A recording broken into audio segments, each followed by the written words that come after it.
ವೀಕ್ಷಕರೇ ನಮಸ್ಕಾರ. ಇದು ಕರಾವಳಿ ಕರ್ನಾಟಕದ ಹೆಮ್ಮೆ ದೈಜುವಲ್ 24x7 ಅರ್ಪಿಸುವಂತಹ ನಾಗರ ಪಂಚಮಿಯ ವಿಶೇಷವಾದ ಕಾರ್ಯಕ್ರಮಕ್ಕೆ ಆತ್ಮೀಯವಾದ ಸ್ವಾಗತ. ವೀಕ್ಷಕರೇ, ನಾಗರ ಪಂಚಮಿ ಹಬ್ಬ ಬಂತು ಅಂತ ಹೇಳಿದ್ರೆ ನಮ್ಮ ಊರಿನೆಲ್ಲೆಡೆ ನಾಡಿನೆಲ್ಲೆಡೆ ಸಂಭ್ರಮದ ವಾತಾವರಣ, ಸಡಗರದ ವಾತಾವರಣವನ್ನ ನಾವು ನೋಡಬಹುದು. ಪ್ರಕೃತಿಗೂ ಸಂಸ್ಕೃತಿಗೂ ಅವಿನಾಭಾವ ಸಂಬಂಧವನ್ನ ಈ ಒಂದು ಹಬ್ಬ ವಿಶೇಷವಾಗಿ ನೀಡ್ತದೆ. ಇದರ ಒಂದು ಮಹತ್ವ ಏನು, ನಾಗರ ಪಂಚಮಿಯ ಹಬ್ಬವನ್ನ ನಾವು ಯಾವ ರೀತಿಯಲ್ಲಿ ಆಚರಿಸಬೇಕು, ಆಚರಣೆಯ ಮಹತ್ವ ಏನಿರ್ತದೆ ಅಂಡ್ ನಾವು ಈ ಮನೆಯಲ್ಲಿ ಆಚರಿಸುವ ಈ ಹಬ್ಬದ ಬಗ್ಗೆ ಹೆಚ್ಚಿನ ಮಾಹಿತಿಯನ್ನ ನಮ್ಮ ಇಂದಿನ ಸಂಚಿಕೆಯಲ್ಲಿ ನಾವು ನಿಮಗೆ ನೀಡಲಿಕ್ಕಿದ್ದೇವೆ. ಎಲ್ಲ ಮಾಹಿತಿಯನ್ನ ನೀಡಲಿಕ್ಕೆ ನಮ್ಮೊಂದಿಗಿದ್ದಾರೆ ಉಡುಪಿಯ ವಿದ್ವಾನ್ ಹರಿಪ್ರಸಾದ್ ಶರ್ಮಾ ಇವರು. ಅರ್ಚಕರೇ, ಕಾರ್ಯಕ್ರಮಕ್ಕೆ ಆತ್ಮೀಯವಾದ ಸ್ವಾಗತ. ಅರ್ಚಕರೇ, ಮುಖ್ಯವಾಗಿ ನಾಗರ ಪಂಚಮಿ ಹಬ್ಬ ಬಂತು ಅಂತ ಹೇಳಿದ್ರೆ ನಮಗೆ ನಾಡಿನೆಲ್ಲೆಡೆ ಮನೆಯಲ್ಲಿ ಸಂಭ್ರಮದ ವಾತಾವರಣ, ಏನೋ ಹಬ್ಬಗಳ ಸುರಿಮಳೆನೇ ಸ್ಟಾರ್ಟ್ ಆಯಿತು ಅಂತ ಹೇಳುವ ಒಂದು ವಾತಾವರಣ ಪ್ರಾರಂಭವಾಗ್ತದೆ. ಹಾಗಿರುವಾಗ ನಾಗರ ಪಂಚಮಿಯ ಹಬ್ಬ ಯಾವ ಒಂದು ಮಾಸದಲ್ಲಿ ಬರ್ತದೆ, ಈ ಒಂದು ಮಹತ್ವ ಏನಿದೆ ಇದರದ್ದು ಅಂತ ಹೇಳ್ಬೋದಾ? ಸಹಸ್ರವಕ್ತ್ರಂ ದ್ವಿಸಹಸ್ರಜಿಹ್ವಂ ವಿಶಂಗನೇತ್ರಂ ಕಪಿಲಾಂಶುಕಾಢ್ಯಂ ವಿಷಾಯುಧಂ ಪ್ರಜ್ವಲದಂಷ್ಟ್ರಬಾಹುಂ ತಂ ನಾಗರಾಜಂ ಪ್ರಣತೋಸ್ಮಿ ನಿತ್ಯಂ. ಮೊದಲಿಗೆ ಅಷ್ಟಕರುಣಾಗಾಂತರ್ಯಾಮಿಯಾದಂತಹ ಸಂಕರ್ಷಣ ಸ್ವರೂಪಿ ಮಹಾವಿಷ್ಣು ದೇವರಿಗೆ ನಮಸ್ಕಾರವನ್ನು ಮಾಡಿಕೊಂಡು ಈ ಒಂದು ನಾಗರ ಪಂಚಮಿಯ ಒಂದು ಸಡಗರದಲ್ಲಿ ನಾವೆಲ್ಲರೂ ಕೂಡ ಇದ್ದೇವೆ. ಈ ನಾಗರ ಪಂಚಮಿ ಹಬ್ಬ ಅಂತ ಹೇಳಿದ ಕೂಡಲೇ ಯಾವ ಮಾಸದಲ್ಲಿ ಬರ್ತದೆ ಅಂತ ಹೇಳಿ, ಅಂದ್ರೆ ಪ್ರತಿ ವರ್ಷವೂ ಕೂಡ ನಾವು ಆಚರಣೆ ಮಾಡ್ತೇವೆ. ಅದರಲ್ಲಿಯೂ ಕೂಡ ಈ ಶ್ರಾವಣ ಮಾಸ, ನಾವು ಚಾಂದ್ರಮಾನದ ಪ್ರಕಾರವಾಗಿ ನೋಡಬೇಕಾದ್ರೆ ಶ್ರಾವಣ ಮಾಸದ ಶುಕ್ಲ ಪಕ್ಷದ ಪಂಚಮಿ ತಿಥಿಯಂದು ಎಲ್ಲ ಕಡೆಯಲ್ಲಿಯೂ ಕೂಡ ನಾಗರ ಪಂಚಮಿಯನ್ನು ಸಡಗರದಿಂದ ಆಚರಣೆ ಮಾಡುತ್ತಾರೆ. ಹಾಗೆಯೇ ಈ ಸಂದರ್ಭದಲ್ಲಿ ಆ ನಾಗದೇವರ ಪ್ರೀತ್ಯರ್ಥವಾಗಿ ಅತ್ಯಂತ ಶ್ರದ್ಧಾ ಭಕ್ತಿ ವಿಶ್ವಾಸಗಳಿಂದ ಎಲ್ಲ ಭಕ್ತರೂ ಕೂಡ ಸೇರಿಕೊಂಡು ತಮ್ಮ ತಮ್ಮ ಮೂಲ ನಾಗನ ಸನ್ನಿಧಾನದಲ್ಲಿ ಅಥವಾ ನಾವು ವಾಸ್ತವ್ಯ ಮಾಡುವಂತಹ ಜಾಗಕ್ಕೆ ಸಂಬಂಧಪಟ್ಟಂತಹ ನಾಗದೇವರ ಸನ್ನಿಧಾನದಲ್ಲಿ, ಹಾಗೆಯೇ ಎಲ್ಲ ಕ್ಷೇತ್ರಗಳಲ್ಲಿ ಅನೇಕ ಕ್ಷೇತ್ರಗಳುಂಟು, ಆ ಕ್ಷೇತ್ರಗಳಿಗೆ ಭೇಟಿ ನೀಡಿ ಅಲ್ಲಿ ಯಥಾಶಕ್ತಿ ಸೇವೆಯನ್ನೆಲ್ಲ ಸಲ್ಲಿಸಿ, ಅದಲ್ಲದೆ ನಮ್ಮ ನಮ್ಮ ಮನೆಯಲ್ಲಿಯೂ ಕೂಡ ಅತ್ಯಂತ ಸಡಗರದಿಂದ ನಾಗರ ಪಂಚಮಿ ಪ್ರಯುಕ್ತವಾಗಿ ಹಬ್ಬದ ವಿಶೇಷವಾಗಿ ಆಚರಣೆಯನ್ನು ಮಾಡುವಂತಹ ಸಂಪ್ರದಾಯವನ್ನು ನಾವು ನೋಡಬಹುದು. ಆಚಾರ್ಯರೇ, ಹಾಗೆ ನಾಗರ ಪಂಚಮಿಯ ಒಂದು ಪೌರಾಣಿಕ ಹಿನ್ನೆಲೆ ಏನಿದೆ ಅಂತ ಹೇಳಿ ನಮ್ಮ ವೀಕ್ಷಕರಿಗೆ ಹೇಳ್ಬೋದಾ? ಅಂದ್ರೆ ಯಾವುದೇ ಒಂದು ಹಬ್ಬಗಳಿರ್ಲಿ, ಆ ಹಬ್ಬಗಳ ಹಿಂದೆ ಒಂದು ಪೌರಾಣಿಕ ಹಿನ್ನೆಲೆ ಇದೆ. ಯಾಕೆ ಅಂತ ಹೇಳಿದ್ರೆ, ಒಂದು ಕಥಾಭಾಗ ನಮ್ಗೆ ನೋಡಿದಾಗ ಆ ಕಥಾಭಾಗದಲ್ಲಿ ಬರುವಂತಹ ಅನೇಕ ವಿಚಾರಗಳನ್ನು ನೋಡಿದಾಗ ನಮಗೆ ಆ ವಿಷಯ ಗೊತ್ತಾಗಿ ಆ ವಿಷಯವನ್ನು ನಾವು ಯೋಗ್ಯವಾಗಿ ಮನಸ್ಸಿಗೆ ತೆಗೆದುಕೊಂಡು ಹೋಗಿ ನಂತರ ಅದರ ಮೇಲೆ ಒಂದು ಶ್ರದ್ಧೆಯನ್ನಿಟ್ಟುಕೊಂಡು ನಾವು ಆಚರಣೆ ಮಾಡುತ್ತೇವೆ. ಅದಕ್ಕೋಸ್ಕರ ನಮ್ಮ ಹಿರಿಯರು ಪುರಾಣದಲ್ಲಿರುವಂತಹ ಅನೇಕ ವಿಚಾರಗಳನ್ನು ಹಿಂದಿನಿಂದಲೂ ಕೂಡ ಮಕ್ಕಳಿಗೆ ಹೇಳಿಕೊಂಡು ಬರ್ತಾ ಇದ್ದಾರೆ. ಈ ನಾಗರ ಪಂಚಮಿ ಅಂತ ಹೇಳಬೇಕಾದ್ರೆ ಅದಕ್ಕೆ ನಾಗಪಂಚಮಿ ವ್ರತ ಎಂದಲೂ ಕೂಡ ಕರೀತಾರೆ.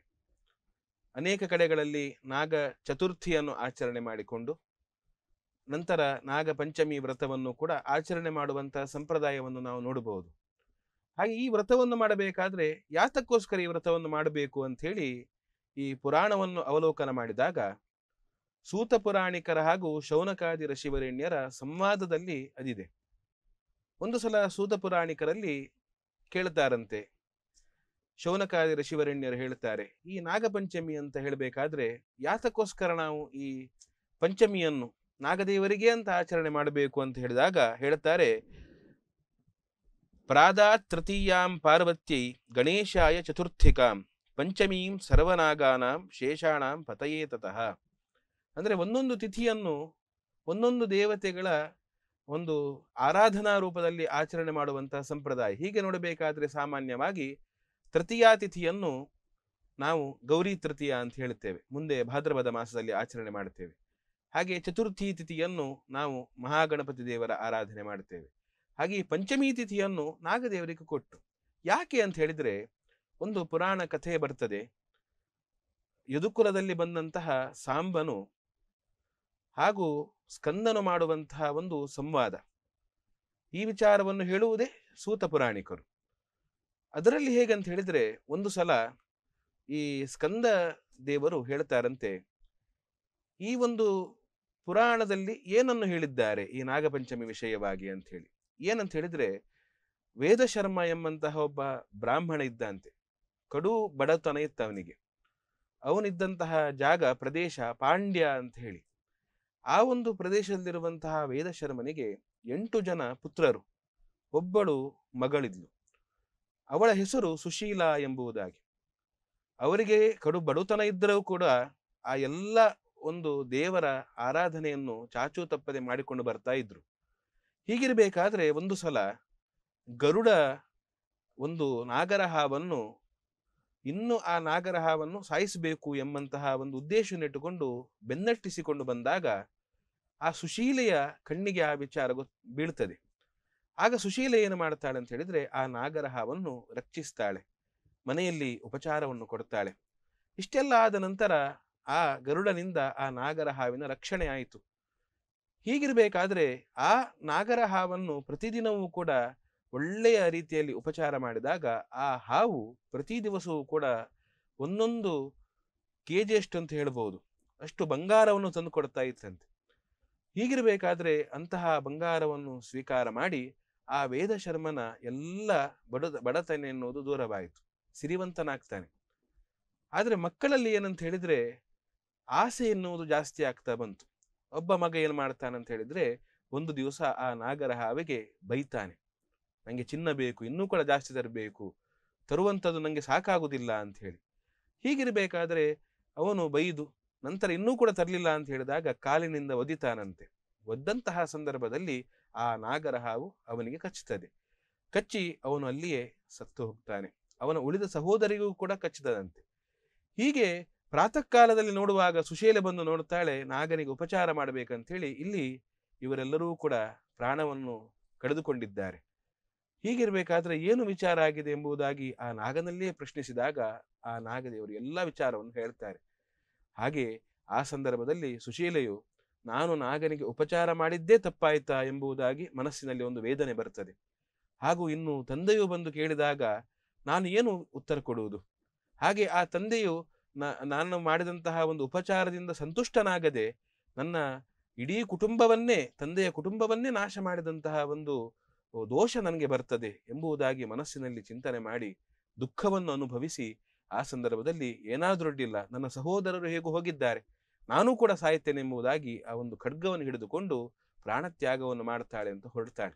ಆಗ ಶ್ರೀಮನ್ನಾರಾಯಣ ದೇವರು ಗರುಡಾರೂಢನಾಗಿ ಬಂದು ಆ ಖಡ್ಗವನ್ನು ಮೊದಲು ತೆಗೆದು ಅವಳ ಬಳಿ ವೃತ್ತಾಂತವನ್ನು ಕೇಳಿಕೊಂಡು ಉಳಿದಂತಹ ಎಲ್ಲ ಅವಳ ಸಹೋದರರಿಗೆ ಪ್ರಾಣದಾನ ಆಗಬೇಕು, ಜೀವದಾನವನ್ನು ಕೊಡಬೇಕು ಎಂಬುದಾಗಿ ಅವಳು ಪ್ರಾರ್ಥನೆ ಮಾಡಿದಾಗ ಆ ಯಾವ ಹಾವು ಎನ್ನುವುದು ಕಚ್ಚಿ ಸತ್ತು ಹೋಗಿರ್ತಾರೋ ಅದೇ ರೀತಿಯಾಗಿ ಆ ದೇವರ ಅನುಗ್ರಹದಿಂದ ಆ ಪುನಃ ಹಾವುಗಳೇ ಬಂದು ಎಲ್ಲ ವಿಷವನ್ನೆಲ್ಲ ತೆಗೆದುಕೊಂಡು ಆ ಸಹೋದರರಿಗೆ ಜೀವದಾನ ಎನ್ನುವುದು ಸಿಗ್ತದಂತೆ. ಅದೇ ರೀತಿಯಾಗಿ ಆ ಸುಶೀಲೆಯು ಕೂಡ ಆ ಸಂದರ್ಭದಲ್ಲಿ ಮಾಡಿದಂತಹ ಒಂದು ಭಕ್ತಿಗೆ ಮೆಚ್ಚಿ ಅನೇಕ ಸಂಪತ್ತನ್ನು ಕೂಡ ಆ ದೇವರು ಕೊಡ್ತಾರಂತೆ. ಹೀಗೆ ಆ ನಾಗದೇವರನ್ನು ವಿಶೇಷವಾಗಿ ಆ ಪಂಚಮಿಯ ದಿವಸ ಯಾರು ಆರಾಧನೆ ಮಾಡ್ತಾರೋ ಆ ರೀತಿಯಾಗಿ ಆರಾಧನೆ ಮಾಡಿದ್ದಲ್ಲಿ ಅವರ ಜೀವನದಲ್ಲಿ ಯಾವುದಕ್ಕೂ ಕೂಡ ಕಡಿಮೆ ಆಗುವುದಿಲ್ಲ ಅಂತೆ. ಅದೇ ರೀತಿಯಾಗಿ ಈ ಒಂದು ವ್ರತದ ಒಂದು ಉದ್ದೇಶದಿಂದ ಇಂದಿಗೂ ಕೂಡ ಅನೇಕ ಕಡೆಗಳಲ್ಲಿ ನಾವು ಈಚೆ ಕರಾವಳಿ ಪ್ರದೇಶದಲ್ಲಿ ಕಡಿಮೆ ನೋಡಬಹುದು. ಆದರೂ ಕೂಡ ಚತುರ್ಥಿ ತಿಥಿಯಂದು ಹಾಗೂ ಪಂಚಮಿ ತಿಥಿಯಂದು ಅಕ್ಷಾರ ಲವಣ ವ್ರತ ಅಂತ ಹೇಳ್ತಾರೆ. ಅಂದ್ರೆ ಉಪ್ಪನ್ನು ಬೆರೆಸದೆ ಆಹಾರವನ್ನು ಸ್ವೀಕಾರ ಮಾಡುವಂತ ಒಂದು ಸಂಪ್ರದಾಯವೂ ಕೂಡ ಇದೆ. ಅಂದ್ರೆ ಒಬ್ಬಳು ತಂಗಿ ಅಥವಾ ಅಕ್ಕ ತಮ್ಮ ಸಹೋದರರಿಗೆ ಒಳ್ಳೆಯ ಆರೋಗ್ಯ ಸಿಗ್ಬೇಕು ಎಂಬಂತಹ ಉದ್ದೇಶದಿಂದಲೂ ಕೂಡ ಈ ವ್ರತವನ್ನು ಆಚರಣೆ ಮಾಡುವುದು ಈ ಪೌರಾಣಿಕ ಹಿನ್ನೆಲೆಯಿಂದ ನಮಗೆ ಗೊತ್ತಾಗ್ತದೆ. ಈ ರೀತಿಯಾಗಿ ಈ ಒಂದು ನಾಗ ಪಂಚಮಿ ವ್ರತವನ್ನು ಎಲ್ಲರೂ ಕೂಡ ಆಚರಣೆ ಮಾಡಬೇಕು, ಹಬ್ಬವಾಗಿ ಆಚರಣೆ ಮಾಡಬೇಕು, ಎಲ್ಲರೂ ಕೂಡ ಒಟ್ಟಾಗಿ ಸೇರಿ ಆಚರಣೆ ಮಾಡಬೇಕು ಎಂಬುದಾಗಿ ಈ ಒಂದು ಕಥಾಭಾಗದಿಂದ ನಮಗೆ ಗೊತ್ತಾಗ್ತದೆ. ಆಚಾರ್ಯರೇ, ಹಾಗಾದ್ರೆ ಈ ಒಂದು ಇಷ್ಟೊಂದು ಮಹತ್ವವನ್ನು ಹೊಂದಿರುವಂತಹ ನಾಗರ ಪಂಚಮಿಯನ್ನ ನಾವು ಕರಾವಳಿ ಕರ್ನಾಟಕದಾದ್ಯಂತ ಬಹಳಷ್ಟು ವಿಜೃಂಭಣೆಯಿಂದ ಆಚರಿಸ್ತೇವೆ. ಆದ್ರೆ ದಿನದ ಒಂದು ಆಚರಣೆ ಹೇಗಿರ್ತದೆ, ನಾವು ಯಾವ ರೀತಿಯಲ್ಲಿ ಆಚರಿಸಬಹುದು ಅಂತ ಹೇಳುವುದನ್ನ ಹೇಳ್ಬೋದಾ? ಅಂದ್ರೆ ಯಾವುದೇ ಒಂದು ಹಬ್ಬಗಳಿರ್ಬೋದು, ಅದನ್ನು ನಾವು ಆಚರಣೆ ಮಾಡಬೇಕಾದ್ರೆ ನಮ್ಮ ಹಿರಿಯರು ಒಂದು ಅದಕ್ಕೆ ಸಂಪ್ರದಾಯವನ್ನು ಮಾಡಿಕೊಟ್ಟಿದ್ದಾರೆ. ಏನು ಅಂತ ಹೇಳಿದ್ರೆ ಎಲ್ಲರೂ ಕೂಡ ಒಟ್ಟಾಗಿ ಸೇರಿಕೊಂಡು ಆಚರಣೆ ಮಾಡಬೇಕು ಅಂತ. ನಮ್ಮ ಹಿರಿಯರು ನಮ್ಮ ಮುಂದಿನ ಪೀಳಿಗೆಯವರು ಕೂಡ ಬರಬೇಕು ಎಂಬಂತಹ ಉದ್ದೇಶದಿಂದ ಒಂದು ನಾಗನ ಶಿಲೆಯನ್ನು ಸ್ಥಾಪನೆ ಮಾಡಿಡ್ತಾರೆ, ಪ್ರತಿಷ್ಠೆ ಮಾಡಿಡ್ತಾರೆ. ಹೌದು. ಯಾಕಂತ ಹೇಳಿದ್ರೆ ಈ ನಾಗದೇವರ ಆರಾಧನೆ ಮಾಡಿದ್ರಿಂದ ಸಂತತಿಯೂ ದೊರಕ್ತದೆ, ಸಂತತಿಯನ್ನು ರಕ್ಷಣೆಯೂ ಮಾಡ್ತಾನೆ. ಅದೇ ರೀತಿಯಾಗಿ ಸಂಪತ್ತು ದೊರಕ್ತದೆ, ಆ ದೊರಕಿದಂತಹ ಸಂಪತ್ತನ್ನು ಕೂಡ ರಕ್ಷಣೆ ಮಾಡ್ತಾನೆ. ಅದಕ್ಕೋಸ್ಕರವಾಗಿ ಹಿರಿಯರೆಂತ ಮಾಡಿದ್ದಾರೆ ಅಂತ ಹೇಳಿದ್ರೆ, ಯಾವಾಗಲೂ ಕೂಡ ನಾವು ಆ ನಾಗದೇವರ ಸ್ಮರಣೆ ಮಾಡಬೇಕು, ಪೂಜನೆ ಮಾಡಬೇಕು. ಅದರಲ್ಲಿಯೂ ಕೂಡ ವಿಶೇಷವಾಗಿ ಈ ಒಂದು ಶ್ರಾವಣ ಮಾಸದ ಶುಕ್ಲ ಪಕ್ಷದ ಪಂಚಮಿಯಂದು, ಅಂದ್ರೆ ನಾಗರ ಪಂಚಮಿಯಂದು ಎಲ್ಲರೂ ಕೂಡ ಸೇರ್ಬೇಕು, ಎಲ್ಲ ಕುಟುಂಬ ಒಟ್ಟಾಗಬೇಕು, ಕುಟುಂಬ ಒಟ್ಟಾಗಿ ದೇವರ ಆರಾಧನೆ ಮಾಡಬೇಕು ಎಂಬುದು ಒಂದು ಉದ್ದೇಶ. ಅದಲ್ಲದೆ ನಾವು ತಯಾರಿ ಹೇಗಂತ ಹೇಳಿದ್ರೆ, ಮನೆಯಲ್ಲಿ ನಾವು ಯಾವುದೇ ಕೆಲಸವನ್ನು ಮಾಡುವಾಗ ಮಕ್ಕಳಿಗೆ ಮೊದಲ ಆದ್ಯತೆ ಕೊಡಬೇಕು. ಮಕ್ಕಳಿಗೆ ನಾವು ವಿಶೇಷವಾಗಿ ಅದರಲ್ಲಿ ಆ ಕಾರ್ಯದಲ್ಲಿ ಸಿಗುವಂತೆ ಮಾಡಬೇಕು. ಚಿಕ್ಕದಿಂದಲೂ ಕೂಡ ನಾವು ಕಲಿಸಿದರೆ ಮಾತ್ರ ಅವರು ಮುಂದೆ ಅದರಲ್ಲಿಯೇ ವಿಶೇಷವಾಗಿ ಶ್ರದ್ಧೆಯನ್ನು ಹೊಂದ್ತಾರೆ. ಹೀಗೆ ಮಕ್ಕಳನ್ನು ಕರೆದು ಒಂದು ದೀಪದ ಬತ್ತಿ ಹಾಕುವುದು ಹೇಗೆ, ಆರತಿ ಬತ್ತಿ ಹಾಕುವುದು ಹೇಗೆ, ಹಾಗೆ ನಾಗರ ಪಂಚಮಿ ಅಂತ ಹೇಳಿದ ಕೂಡಲೇ ನಾವು ಏನೇನು ಸಾಹಿತ್ಯವನ್ನು ತೆಗೆದುಕೊಂಡು ಹೋಗಬೇಕು, ಅದೇ ರೀತಿಯಾಗಿ ನಾವು ಆ ನಾಗಬನವನ್ನು ಯಾವ ರೀತಿಯಾಗಿ ನಾವು ಶುದ್ಧಿಯಾಗಿ ಇಟ್ಕೊಳ್ಬೇಕು. ಅದಲ್ಲದೆ ನಾವು ಮಕ್ಕಳಿಗೆ ಈ ಒಂದು ಹೂಗಳಿರ್ಬೋದು ಅಥವಾ ಹಣ್ಣುಗಳಿರ್ಬೋದು, ನಾವು ಯಾವುದೇ ಒಂದು ಪೂಜನೆಯನ್ನು ಮಾಡುವಾಗ ಅಂಗಡಿಗೆ ಹೋಗಿ ನಾವು ತರಬಹುದು, ಆದರೆ ನಮ್ಮ ಮನೆಯಲ್ಲಿ ಆದಂತಹ ಹೂವನ್ನು ನಾವು ಯಾವ ರೀತಿಯಾಗಿ ದೇವರಿಗೆ ಅರ್ಪಣೆ ಮಾಡಲಿಕ್ಕೆ ಜಾಗ್ರತೆಯಿಂದ ತೆಗಿಬೇಕು. ಹಾಗೆ ತುಳಸಿಯನ್ನು ಯಾವ ರೀತಿಯಾಗಿ ನಾವು ಅದನ್ನು ದಳವನ್ನಾಗಿ ಇಡಬೇಕು. ಇಂತಹ ಅನೇಕ ವಿಚಾರಗಳನ್ನು ಮಕ್ಕಳನ್ನು ಸಹಿತವಾಗಿಟ್ಟುಕೊಂಡು ನಾವು ಮಾಡಿದ್ರೆ ಆ ಮಕ್ಕಳೂ ಕೂಡ ಅದರಲ್ಲಿ ಯೋಗ್ಯ ರೀತಿಯಲ್ಲಿ ಅದರಲ್ಲಿ ಶ್ರದ್ಧೆಯನ್ನು ಹೊಂದ್ತಾರೆ. ಅದಲ್ಲದೆ ಅವರೂ ಕೂಡ ಯಾವಾಗಲೂ ಕೂಡ ಈ ನಾಗಬನದಲ್ಲಿರ್ಬೋದು, ಈ ಮನೆಯಲ್ಲಿ ಎಲ್ಲ ತಯಾರಿ ಮಾಡಿ ನಾವು ನಾಗಬನಕ್ಕೆ ಹೋಗ್ತೇವೆ. ಹೋದಾಗ ಅಲ್ಲಿ ನಮ್ಮ ವೈದಿಕರು ಬಂದಿರ್ತಾರೆ. ಅವರು ಪೂಜನೆ ಮಾಡುವಂತಹ ಸಂದರ್ಭದಲ್ಲಿ ನಮ್ಮಿಂದ ಏನೆಲ್ಲ ಸಾಧ್ಯ ಆಗ್ತದೆ ಅಂದ್ರೆ ಪಂಚಾಮೃತದ ಸಾಹಿತ್ಯವನ್ನು ತೆಗೆದುಕೊಂಡು ಹೋಗ್ತಾರೆ. ಆ ಪಂಚಾಮೃತ ಸಾಹಿತ್ಯವನ್ನು ಹಾಲು ಒಂದು ಪಾತ್ರೆಯಲ್ಲಿ ಹಾಕುವಂಥದ್ದು, ಮೊಸರು ಒಂದು ಪಾತ್ರೆಯಲ್ಲಿ, ತುಪ್ಪವನ್ನು ಒಂದು ಪಾತ್ರೆಯಲ್ಲಿ, ಜೇನುತುಪ್ಪವನ್ನು ಒಂದು ಪಾತ್ರೆಯಲ್ಲಿ, ಸಕ್ಕರೆ ಅಥವಾ ಬೆಲ್ಲವನ್ನು ಒಂದು ಪಾತ್ರೆಯಲ್ಲಿ, ಹಾಗೆ ಆ ಸಿಯಾಳ ಅಂದ್ರೆ ಸ್ವಾದೂದಕವನ್ನು ಯಾವ ರೀತಿಯಾಗಿ ಶುದ್ಧವಾಗಿಟ್ಟುಕೊಂಡು ನಾವು ಅದನ್ನು ದೇವರಿಗೆ ಅರ್ಪಣೆ ಮಾಡುವಂಥದ್ದು, ಅದೆಲ್ಲವನ್ನೂ ಕೂಡ ಅವರಿಗೆ ಕರೆಸಿಕೊಂಡು ನಾವು ಅವರಿಗೆ ಈ ಪೂಜನೆಯಲ್ಲಿ ಅವರೂ ಕೂಡ ಭಾಗಿಯಾಗುವಂತೆ ಮಾಡಿದ್ದಲ್ಲಿ ಮುಂದಿನ ಪೀಳಿಗೆಗೆ ಅದು ಯೋಗ್ಯವಾಗಿ ಪರಿಣಾಮಕಾರಿಯಾಗುವುದರಲ್ಲಿ ಯಾವುದೇ ವಿಧವಾದಂತಹ ಸಂಶಯವಿಲ್ಲ. ಹಾಗೆ ಆಚಾರ್ಯರೇ, ನೀವು ಇವಾಗಲೇ ಹೇಳಿದ್ರಿ ಒಂದು ಹಣ್ಣು ಕಾಯಿಯನ್ನ ಬಿಟ್ಟು ಬೇರೆ ಪಂಚಾಮೃತ ಸಾಹಿತ್ಯವನ್ನ ನಾವು ತೆಗೆದುಕೊಂಡು ಹೋಗ್ತೇವೆ. ಬೇರೆ ದೇವಸ್ಥಾನಗಳಿಗೆ ಹೋಗುವಾಗ ನಮ್ಗೆ ಅಂತಹ ಒಂದು ನಾವು ಫಾಲೋ ಮಾಡುವುದಿಲ್ಲ. ಸೊ ಇದು ಯಾಕೆ ಇದು ಹಾಲು ಮತ್ತೆ ಬೇರೆ ಸಾಹಿತ್ಯಗಳನ್ನ ನಾವು ತೆಗೆದುಕೊಂಡು ಹೋಗ್ಬೇಕಾಗ್ತದೆ ನಾಗನ ಸನ್ನಿಧಿಗೆ ಅಂತ? ಹೌದು, ಇದು ಉತ್ತಮವಾಗಿರುವಂತ ವಿಚಾರ. ಯಾಕಂತ ಹೇಳಿದ್ರೆ ಈ ಒಂದು ನಾಗದೇವರ ಸನ್ನಿಧಾನದಲ್ಲಿ ಬೇರೆ ಬೇರೆ ಪ್ರಾಂತ್ಯದಲ್ಲಿ ಬೇರೆ ಬೇರೆ ರೀತಿಯಾಗಿ ಆರಾಧನೆ ಮಾಡುವುದನ್ನು ನಾವು ನೋಡ್ಬೋದು. ಯಾಕಂತ ಹೇಳಿದ್ರೆ ನಾವು ಘಟ್ಟದ ಮೇಲೆ ನೋಡಿದ್ದಲ್ಲಿ ಅಲ್ಲಿ ಎಲ್ಲರೂ ಕೂಡ ಶರ್ಟ್ ಹಾಕೊಂಡು ಪೂಜೆ ಮಾಡಬಹುದು, ಅಥವಾ ಅಂದ್ರೆ ಅಲ್ಲಿಯ ಸಂಪ್ರದಾಯ. ಆದರೆ ನಮ್ಮ ಈ ಒಂದು ಕರಾವಳಿ ಪ್ರಾಂತ್ಯದಲ್ಲಿ ವಿಶೇಷವಾಗಿ ಮೈಲಿಗೆ ಎನ್ನುವುದು ಸ್ವಲ್ಪ ಜಾಸ್ತಿ. ಹೀಗಿರಬೇಕಾದ್ರೆ ನಮ್ಮ ನಾಗಬನ ಇರ್ಬೋದು, ನಾವು ಕೂಡ ಪೂಜೆ ಮಾಡಬಹುದು, ಆದರೆ ಅದನ್ನು ನಾವು ಶ್ರದ್ಧೆಯಿಂದ ಮಾಡಬೇಕು. ಅದರಲ್ಲಿ ಅದೇ ರೀತಿಯಾಗಿ ನಾವು ವಿಶ್ವಾಸದಿಂದ ಮಾಡಬೇಕು, ಮಡಿವಂತಿಕೆಯಿಂದಲೂ ಕೂಡ ಮಾಡಬೇಕು. ಯಾಕೆ ಅಂತ ಹೇಳಿದ್ರೆ ಅಲ್ಲಿ ವೈದಿಕರಿಂದ ನಾವು ಪೂಜೆ ಮಾಡುವಾಗ ಹೆಚ್ಚಾಗಿ ಅನೇಕ ಕಡೆಗಳಲ್ಲಿ ನಾವು ನೋಡುವಂತ ವಿಚಾರ, ಈ ಸಾಲಿಗ್ರಾಮವನ್ನು ತೆಗೆದುಕೊಂಡು ಬರ್ತಾರೆ. ಅಲ್ಲಿ ಆ ದೇವರಿಗೆ ಪಂಚಾಮೃತ ಅಭಿಷೇಕವನ್ನು ಮಾಡಿ ಅದನ್ನು ನಾಗದೇವರಿಗೆ ಅರ್ಪಣೆ ಮಾಡುವಂತಹ ಒಂದು ಸಂಪ್ರದಾಯವೂ ಇದೆ. ಅದೇ ರೀತಿಯಾಗಿ ಹಿಂದಿನಿಂದಲೂ ಕೂಡ ನಾಗದೇವರಿಗೆ ನಾವು ಹಾಲನ್ನು ಎರೆಯುವುದು ಅಂತ ಹೇಳುತ್ತಾರೆ. ಆ ಬಿಂಬದಲ್ಲಿಯೂ ಕೂಡ ಹಾಲನ್ನು ಎರೆದು ನಾವು ವಿಶೇಷವಾಗಿ ಆ ದೇವರಲ್ಲಿ ಪ್ರಾರ್ಥನೆ ಮಾಡುವಂತ ಸಂಪ್ರದಾಯವೂ ಕೂಡ ಇದೆ. ಹೀಗಿರ್ಬೇಕಾದ್ರೆ ನಾವು ನಮ್ಮ ದೇವಸ್ಥಾನಕ್ಕೆ ಹೋಗ್ಬೇಕಾದ್ರೆ ನಾವು ಏನು ಮಾಡ್ತೇವೆ ಅಂತ ಹೇಳಿದ್ರೆ, ನಾವು ಹಣ್ಣು ಕಾಯಿ ಹೂವನ್ನು ತೆಗೆದುಕೊಂಡು ಹೋಗ್ತೇವೆ. ಹಾಗೆ ಒಂದು ಸಂದರ್ಭದಲ್ಲಿ ಹೇಳುವಂಥದ್ದು, ನಾವು ದೇವಸ್ಥಾನಕ್ಕೆ ಹೋಗುವಾಗ ಆದಷ್ಟು ನಾವು ಹರಿವಾಣದಲ್ಲಿಯೇ ಹಣ್ಣು ಕಾಯಿಯನ್ನು ತೆಗೆದುಕೊಂಡು ಹೋಗುವಂತಹ ಒಂದು ಸಂಪ್ರದಾಯವನ್ನು ಇಟ್ಕೊಂಡಲ್ಲಿ ಭಾರಿ ಒಳ್ಳೆಯದು. ಅದೇ ರೀತಿಯಾಗಿ ನಾಗಬನಕ್ಕೂ ಹೋಗುವಾಗಲೂ ಕೂಡ ಯಾವ ರೀತಿಯಾಗಿ ನಾವು ತೆಗೆದುಕೊಂಡು ಹೋಗ್ಬೇಕು ಎಂಬಂತಹ ಒಂದು ಮನಸ್ಸಿನಲ್ಲಿ ನಾವು ಭಾವನೆ ಇಟ್ಕೊಳ್ಬೇಕು. ಆ ಹಣ್ಣು ಕಾಯಿ ಅಲ್ಲದೆ ನಾವು ನಾಗಬನಕ್ಕೆ ತೆಗೆದುಕೊಂಡು ಹೋಗುವಾಗ ಇದರಲ್ಲಿ ವಿಶೇಷವಾಗಿ ಸಿಂಗಾರ ಹೂವು ಅಂತ ಹೇಳ್ತಾರೆ, ಪಿಂಗಾರ ಅಂತ ಇಲ್ಲಿ ಹೇಳ್ತಾರೆ, ಅದನ್ನೂ ಕೂಡ ನಾವು ತೆಗೆದುಕೊಂಡು ಹೋಗ್ತೇವೆ. ಅದೇ ರೀತಿಯಾಗಿ ನಾಗನಿಗೆ ಪ್ರಿಯವಾದಂತಹ ಕೇದಿಗೆ ಅಂತ ಹೇಳ್ತಾರೆ, ಆ ಹೂವನ್ನು ಕೂಡ ತೆಗೆದುಕೊಂಡು ಹೋಗ್ತೇವೆ. ಅದಲ್ಲದೆ ಪಂಚಾಮೃತ ಸಾಹಿತ್ಯವನ್ನು ತೆಗೆದುಕೊಂಡು ಹೋಗ್ತೇವೆ. ಹಾಗೆಯೇ ಹರಿದ್ರ ಅಂದ್ರೆ ಅರಶಿನ, ಇದನ್ನೆಲ್ಲವೂ ಕೂಡ ನಾವು ನಾಗದೇವರಿಗೆ ಅರ್ಪಣೆ ಮಾಡಿ ಅದನ್ನು ಅರ್ಪಣೆ ಮಾಡಿದಂತಹ ಒಂದು ಅರಿಶಿನವನ್ನೇ ಗಂಧದ ರೂಪದಲ್ಲಿ ಸ್ವೀಕಾರ ಮಾಡುವಂತಹ ಒಂದು ಸಂಪ್ರದಾಯವೂ ಕೂಡ ಇದೆ. ಈ ರೀತಿಯಾಗಿ ನಾವು ನಾಗರ ಒಂದು ಪಂಚಮಿಯ ಸಂದರ್ಭದಲ್ಲಿ, ಅದಲ್ಲದೆ ಕೇವಲ ನಾಗರ ಪಂಚಮಿ ಮಾತ್ರ ಅಲ್ಲ, ಅನೇಕ ಕಡೆಗಳಲ್ಲಿ ತಮ್ಮ ತಮ್ಮ ಒಂದು ಮೂಲ ನಾಗಸ್ಥಾನದಲ್ಲಿ ಅವರು ಉಪಸ್ಥಿತರಿದ್ದಲ್ಲಿ ಬರ್ತಾರೆ, ಇಲ್ಲದಿದ್ದಲ್ಲಿ ವೈದಿಕರಲ್ಲಿ ಹೇಳಿ ಪ್ರತಿ ಪಂಚಮಿಗೂ ಕೂಡ, ಅಂದ್ರೆ ಶುಕ್ಲ ಪಕ್ಷದ ಪಂಚಮಿಗೆ ನಾಗನಿಗೆ ಸೇವೆಯನ್ನು ಮಾಡುವಂತಹ ಸಂಪ್ರದಾಯವೂ ಕೂಡ ಇದೆ.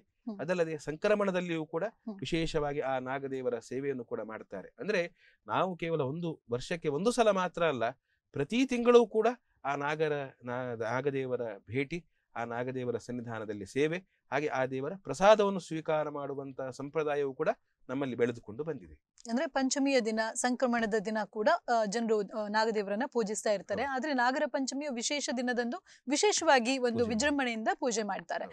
ಹಾಗೆ ಆಚಾರ್ಯರೇ, ನಾವು ಕೇಳ್ಬೇಕು ಅಂತ ಹೇಳಿದ್ರೆ, ಈಗ ನೀವು ಹೇಳಿದ್ರಿ ಹೂಗಳ ವಿಚಾರದಲ್ಲಿ ಬರೋದಾದ್ರೆ, ಕೆಲವಷ್ಟು ಜನ ಹೇಳ್ತಾರೆ ನಾಗದೇವರಿಗೆ ಕೇದಗೆ ಬಹಳಷ್ಟು ಇಷ್ಟ ಇರ್ತದೆ, ಸಿಂಗಾರದ ಹೂ ಬಹಳಷ್ಟು ಇರ್ತದೆ. ಹಾಗಾದ್ರೆ ನಾಗಪತ್ರೆ ಅಂದ್ರೇನು? ಅದು ನಮ್ಮ ಇಲ್ಲಿನ ಆಚರಣೆಯಲ್ಲಿ ನಾವು ನೋಡ್ಬೋದಾ?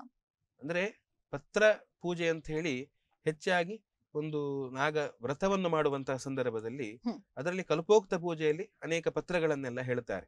ಅಂದ್ರೆ ಈ ಕೃಷ್ಣ ಜನ್ಮಾಷ್ಟಮಿಯಲ್ಲಿ ನೋಡ್ಬೋದು, ಅದಕ್ಕೆ ಹೇಳಿದಂತಹ ಪತ್ರೆಗಳು ಉಂಟು. ಅದೇ ರೀತಿಯಾಗಿ ನಾವು ಗೌರಿ ವ್ರತವನ್ನು ಮಾಡುವಂತಹ ಸಂದರ್ಭ, ಅದಕ್ಕೆ ಹೇಳಿದಂತಹ ಪತ್ರೆಗಳು ಉಂಟು. ಹೀಗೆ ಒಂದೊಂದು ವ್ರತಕ್ಕೆ ಪತ್ರೆಗಳನ್ನೆಲ್ಲ ಹೇಳಿದ್ದಾರೆ. ಅದರಲ್ಲಿಯೂ ಕೂಡ ಈ ನಾಗದೇವರಿಗೆ ಹೇಳಬೇಕಾದ್ರೆ ಅನೇಕ ಪತ್ರೆಗಳನ್ನೆಲ್ಲ ಹೇಳಿದಲ್ಲ, ಅದರಲ್ಲಿಯೂ ಕೂಡ ವಿಶೇಷವಾಗಿ ಆ ನಾಗದೇವರಿಗೆ ಪ್ರಿಯವಾದಂತಹ ಹೂವುಗಳು ಇಲ್ಲಿ ಹೆಚ್ಚಾಗಿ ಅರ್ಪಣೆ ಮಾಡುವಂತಹ ಒಂದು ಸಂಪ್ರದಾಯವನ್ನು ನಾವು ಈ ಕರಾವಳಿ ಪ್ರದೇಶದಲ್ಲಿ ನೋಡಬಹುದು. ಹಾಗೆ ಆಚಾರ್ಯರೇ, ನಾವು ನಾಗನ ಕಟ್ಟೆಯಲ್ಲಿ ಈ ಒಂದು ಪೂಜೆಯನ್ನ ನೋಡ್ತೇವೆ. ಇಲ್ಲಿನ ಈ ಒಂದು ನಾಗರ ಪಂಚಮಿಯ ದಿನ ದೇವಸ್ಥಾನಗಳಲ್ಲಿ ಏನಾದ್ರೂ ಆಚರಣೆ ಸಂಪ್ರದಾಯ ಇರ್ತದ ಈ ನಾಗರ ಪಂಚಮಿಯ ವಿಶೇಷವಾದ ದಿನದಂದು? ಅಂದ್ರೆ ಎಲ್ಲಾ ಕಡೆಯಲ್ಲಿಯೂ ಕೂಡ ವಿಶೇಷವಾಗಿ ಪೂಜೆ ಮಾಡ್ತಾರೆ. ಅದರಲ್ಲಿಯೂ ಕೂಡ ಆ ನಮ್ಮ ನಾಗನ ಕಟ್ಟೆಯಲ್ಲಿಯೂ ಕೂಡ ಪೂಜೆ ಮಾಡ್ತೇವೆ. ಅಂದ್ರೆ ಮೂಲ ನಾಗ ಅಂತ ಹೇಳುವ ಬರುವಲ್ಲಿ ನಾವು ಪೂಜೆಯನ್ನು ಮಾಡ್ತೇವೆ. ಅದಲ್ಲದೆ ಕ್ಷೇತ್ರಗಳಲ್ಲಿಯೂ ಕೂಡ ನಾವು ನೋಡಬೇಕಾದ್ರೆ ಈ ಸುಬ್ರಹ್ಮಣ್ಯ ಕ್ಷೇತ್ರ, ಅಲ್ಲಿಯೂ ಕೂಡ ವಿಶೇಷವಾಗಿ ಪೂಜೆ ನಾವು ನೋಡಬಹುದು. ಅದಲ್ಲದೆ ಇಲ್ಲಿ ನಮ್ಮ ಈ ಕರಾವಳಿ ಪ್ರದೇಶ, ಅದರಲ್ಲಿಯೂ ಕೂಡ ನಮ್ಮ ಈ ಒಂದು ಉಡುಪಿ ಭಾಗದಲ್ಲಿ ನೋಡಬೇಕಾದ್ರೆ ಅನೇಕ ಕ್ಷೇತ್ರಗಳಿವೆ. ನಾವು ಹೇಳಬೇಕಾದ್ರೆ ಇಲ್ಲಿ ಮುಚ್ಲುಕೋಡು ಅಂತ ಹೇಳ್ತೇವೆ. ಅದಲ್ಲದೆ ನಾವು ಹತ್ತಿರದಲ್ಲಿ ನೋಡಬೇಕಾದ್ರೆ ಅನೇಕ ಕಡೆಗಳಲ್ಲಿ ನಾಗನ ಸನ್ನಿಧಾನ, ಅಂದ್ರೆ ಈ ಸಗ್ರಿಯಲ್ಲಿಯೂ ಕೂಡ ನೋಡಬಹುದು, ಇಲ್ಲಿ ಬಡಗುಪೇಟೆಯಲ್ಲಿ, ಈ ರೀತಿಯಾಗಿ ಉಡುಪಿಯಲ್ಲಿ ಒಂದು ನಾಗನ ಕ್ಷೇತ್ರಗಳು ಎಂಬುದಾಗಿ ಇದೆ. ಅದಲ್ಲದೆ ಈ ಮಂಗಳೂರು ಪ್ರಾಂತ್ಯದಲ್ಲಿ ನೋಡಬೇಕಾದ್ರೆ ಕುಡುಪು ಅಂತ ಹೇಳ್ತೇವೆ, ಆ ಕ್ಷೇತ್ರಗಳಿವೆ. ಈ ರೀತಿಯಾಗಿ ನಾಗನ ವಿಶೇಷವಾಗಿ ಒಂದು ಸನ್ನಿಧಾನ ಇರುವಂತಹ ಒಂದು ಕ್ಷೇತ್ರ. ನಾವು ನಮ್ಮ ನಾಗಬನದಲ್ಲಿಯೂ ಕೂಡ ಆರಾಧನೆ ಮಾಡಿದ್ರು ಆಗ್ತದೆ. ಅದಲ್ಲದೆ ಕ್ಷೇತ್ರಗಳಿಗೆ ಭೇಟಿ ನೀಡಿ ಅಲ್ಲಿ ವಿಶೇಷವಾಗಿ ಸೇವೆ ಮಾಡುವಂತ ಸಂಪ್ರದಾಯವೂ ಕೂಡ ಇದೆ. ಆದ್ದರಿಂದ ನಮ್ಮ ಒಂದು ನಾಗಬನ ಇರಬಹುದು, ನಮ್ಮ ಮನೆಯಲ್ಲಿ ಹತ್ತಿರದಲ್ಲಿರುವಂತಹ ನಾಗಬನ ಇರಬಹುದು, ಅದಲ್ಲದೆ ಕ್ಷೇತ್ರ, ಅಲ್ಲಿಯೂ ಕೂಡ ಹೋಗಿ ನಾವು ಆ ನಾಗರ ಪಂಚಮಿಯನ್ನು ಶ್ರದ್ಧೆಯಿಂದ ಆಚರಣೆ ಮಾಡಿದ್ದಲ್ಲಿ ಆ ನಾಗದೇವರ ವಿಶೇಷವಾದಂತಹ ಅನುಗ್ರಹ ನಮಗೆ ದೊರಕುತ್ತದೆ. ಆಚಾರ್ಯರೇ, ನೀವು ಇವಾಗಲೇ ನಮಗೆ ನಾಗರ ಪಂಚಮಿಯ ದಿನದ ಒಂದು ಮಹತ್ವವನ್ನ ತಿಳಿಸಿದ್ರೆ, ಈ ಪೌರಾಣಿಕ ಹಿನ್ನೆಲೆಯನ್ನ ಕೂಡ ತಿಳಿಸಿದ್ರೆ, ಹಾಗಿರುವಾಗ ನೀವು ಒಂದು ಮಾತನ್ನ ಹೇಳಿದ್ರೆ, ಈ ನಾಗರ ಪಂಚಮಿಯ ದಿನ ನಾವು ನಮ್ಮ ಮನೆಯ ಸ್ಥಳಗಳಲ್ಲಿ, ಅಂದ್ರೆ ಹತ್ತಿರ ಇರುವಂತಹ ನಾಗಬನಗಳಿಗೆ ಹೋಗಿ, ಅಥವಾ ಮೂಲ ಸ್ಥಾನಕ್ಕೆ, ಮೂಲ ನಾಗ ಅಂತ ಏನ್ ಹೇಳ್ತಾರೆ, ಅಲ್ಲಿ ಹೋಗಿ ನಾವು ಈ ಒಂದು ತನು ಸೇವೆಯನ್ನ ಕೊಡುವಂಥದ್ದು, ಆ ಹಬ್ಬದ ಆಚರಣೆಯನ್ನ ಮಾಡುವುದನ್ನ ಮಾಡ್ತೇವೆ ಅಂತ. ಅದು ಯಾಕೆ ನಮ್ಮ ಒಂದು ಮೂಲ ನಾಗನಿಗೆ ಹೋಗಿ ನಾವು ಹಾಕ್ಬೇಕು, ಅಥವಾ ಕ್ಷೇತ್ರದಲ್ಲಿ ಯಾಕೆ ಅಷ್ಟೊಂದು ಪ್ರಾಮುಖ್ಯತೆಯನ್ನ ನಾವು ಈ ಒಂದು ಮೂಲನಾಗನ ಸನ್ನಿಧಾನಕ್ಕೆ ಕೊಡ್ತೇವೆ ಅಂತ ಹೇಳ್ಬೋದಾ? ಅಂದ್ರೆ ಈ ಕರಾವಳಿ ಪ್ರದೇಶ ವಿಶೇಷವಾಗಿ ನಾಗನ ಸನ್ನಿಧಾನ ಇರುವಂತಹ ಜಾಗ. ನಾವು ಇಡೀ ಭೂಮಂಡಲವನ್ನೇ ಆ ನಾಗದೇವರು ಮಸ್ತಕದಲ್ಲಿ ಹಿಡ್ಕೊಂಡಿದ್ದಾನೆ ಅಂತ ಹೇಳ್ತೇವೆ. ಅದಕ್ಕೋಸ್ಕರ ಭೂಧರಾಯ ನಮಃ ಎಂಬುದಾಗಿ ನಾವು ಆ ದೇವರಿಗೆ ನಮಸ್ಕಾರ ಮಾಡುತ್ತೇವೆ. ಅಂದ್ರೆ ಇಡೀ ಭೂಮಂಡಲವನ್ನು ತನ್ನ ಮಸ್ತಕದಲ್ಲಿ ಧಾರಣೆ ಮಾಡಿದ್ದಾನೆ. ಹೀಗಿರಬೇಕಾದ್ರೆ ಇಡೀ ಭೂಮಂಡಲದಲ್ಲಿ ಅಂಥ ನಾಗನ ಸನ್ನಿಧಾನ ಇರಬೇಕಾದ್ರೆ, ಅದರಲ್ಲಿಯೂ ಕೂಡ ಈ ಪರಶುರಾಮ ಸೃಷ್ಟಿಯಲ್ಲಿ ಈ ಕರಾವಳಿ ತೀರದಲ್ಲಿ ಪ್ರದೇಶದಲ್ಲಿ ನಾಗನ ವಿಶೇಷವಾದಂತಹ ಸನ್ನಿಧಾನ. ನಮ್ಮ ಹಿರಿಯರು ನಾಗನ ಒಂದು ಬನವನ್ನು, ನಮ್ಮ ಮೂಲ ನಾಗಸ್ಥಾನ ಇರಬಹುದು ಅಥವಾ ನಮ್ಮ ಮನೆಯ ಜಾಗದ ನಾಗನ ಬನ ಇರಬಹುದು, ಅದು ಸ್ಥಾಪನೆ ಮಾಡ್ಲಿಕ್ಕೆ ಉದ್ದೇಶ ಏನಂತ ಹೇಳಿದ್ರೆ, ಎಲ್ಲ ಜಾಗ ಆ ನಾಗದೇವರದ್ದೇ ಆಗಿರ್ಬೇಕಾದ್ರೆ, ನಾವು ವಾಸ್ತವ್ಯ ಮಾಡಬೇಕಾದ್ರೆ ಒಂದು ನಮಗೆ ಜಾಗ ಬೇಕು. ಹೀಗಿರ್ಬೇಕಾದ್ರೆ ಆ ನಾಗದೇವರಿಗೆ ಒಂದು ಸ್ಥಾನವನ್ನು ಕಲ್ಪನೆ ಮಾಡಿ ಇನ್ನು ಮುಂದೆ ನಾವು ಇಲ್ಲಿ ಆರಾಧನೆ ಮಾಡಿಕೊಂಡು ಬರ್ತೇವೆ. ಅಲ್ಲಿ ಯಾವುದೇ ವಿಧವಾದಂತಹ ಮೈಲಿಗೆ ಆಗುದಿಲ್ಲ, ಎಲ್ಲರೂ ಕೂಡ ಅಲ್ಲಿ ಶ್ರದ್ಧೆಯಿಂದ ಬಂದು ಆರಾಧನೆ ಮಾಡ್ತಾರೆ. ಇಂತಹ ಒಂದು ಉದ್ದೇಶವನ್ನಿಟ್ಟುಕೊಂಡು ಅವರು ಅಲ್ಲಿ ನಾಗನ ಶಿಲೆಯನ್ನು ಸ್ಥಾಪನೆ ಮಾಡಿಕೊಂಡು ಬಂದರು. ಹ್ಮ್. ಅದಕ್ಕೆ ನಾವು ಸರಿಯಾಗಿ ನೋಡಬೇಕಾದ್ರೆ ನಾಗಬನ ಅಂದ್ರೆ ನಾಗವನ ಅಂತ ಹೇಳಿಯೇ ನೋಡಬಹುದು. ಹ್ಮ್. ಅಂದ್ರೆ ಹಿಂದಿನ ಕಾಲದಲ್ಲಿ ಪ್ರತಿಷ್ಠೆ ಮಾಡುವಂತಹ ಸಂದರ್ಭದಲ್ಲಿ ಆ ನಾಗನನ್ನು ವೃಕ್ಷದ ಬುಡದಲ್ಲಿಯೇ ಪ್ರತಿಷ್ಠಾಪನೆ ಮಾಡಿ ಬಿಡ್ತಿದ್ರು. ಹ್ಮ್. ಯಾಕೆ ಅಂತ ಹೇಳಿದ್ರೆ ಈ ಒಂದು ನಾಗನ ಒಂದು ಬನ ಇರುವಂತಹ ಜಾಗ ಅಷ್ಟು ತಂಪಾಗಿರಬೇಕು. ಹಾಗೆಯೇ ನಾಗನಿಗೆ ಸಂಬಂಧಪಟ್ಟಂತಹ ವೃಕ್ಷಗಳು, ಹ್ಮ್. ಹ್ಮ್. ಅಂತಹ ವೃಕ್ಷಗಳನ್ನು ಅಲ್ಲಿ ನೆಡ್ತಾ ಇದ್ರು. ಅಂದ್ರೆ ಗಿಡಗಳನ್ನು ನೆಟ್ಟು ಅದು ವೃಕ್ಷಗಳಾಗಿ ಆ ವೃಕ್ಷದ ಸನ್ನಿಧಾನದಲ್ಲಿ ನಾಗನ ಒಂದು ವಿಶೇಷವಾಗಿ ಸನ್ನಿಧಾನ ಇರ್ತಿತ್ತು. ಇವತ್ತಿಗೂ ಕೂಡ ನಾವು ನಾಗನಿಗೆ ಸಂಬಂಧಪಟ್ಟಂತಹ ಸ್ವಲ್ಪ ವೃಕ್ಷಗಳನ್ನು ನೋಡಬಹುದು. ಅಲ್ಲಿ ನಾವು ಸರಿಯಾಗಿ ನೋಡಬೇಕಾದ್ರೆ ನಾಗನು ಒಂದು ಸಲ ಆದ್ರೂ ಬಂದು ದಿನಕ್ಕೆ ಅಲ್ಲಿ ಭೇಟಿ ನೀಡಿ ಹೋಗ್ತಾನೆ. ಅಂದ್ರೆ ಅಂತಹ ಒಂದು ವಿಶೇಷವಾದಂತಹ ಸನ್ನಿಧಾನ ಆ ವೃಕ್ಷಗಳಲ್ಲಿಯೂ ಕೂಡ ಇದೆ. ಹಾಗೆ ಆ ವೃಕ್ಷಗಳನ್ನು ತುಂಡು ಮಾಡಬಾರದು, ನಮ್ಮ ಸ್ವಂತ ಉಪಯೋಗ ಮಾಡಬಾರದು ಅಂತಹ ಕಟ್ಟುನಿಟ್ಟುಗಳನ್ನೆಲ್ಲ ಹಿಂದಿನ ಕಾಲದಲ್ಲಿ ಮಾಡ್ಕೊಂಡು ಬರ್ತಾ ಇದ್ರು. ಹೀಗೆ ಅಂತಹ ಒಂದು ನಾಗನ ಸನ್ನಿಧಾನ ಒಂದು ರೀತಿಯಲ್ಲಿ. ಹಾಗೆ ಅಲ್ಲಿ ಸರೋವರ ಅಥವಾ ನದಿ ತೀರ ಅಂತಹ ಒಂದು ತೀರಗಳು ಇರುವಂತಹ ಒಂದು ನಾಗನ ಸನ್ನಿಧಾನವನ್ನು ನೋಡಬಹುದು.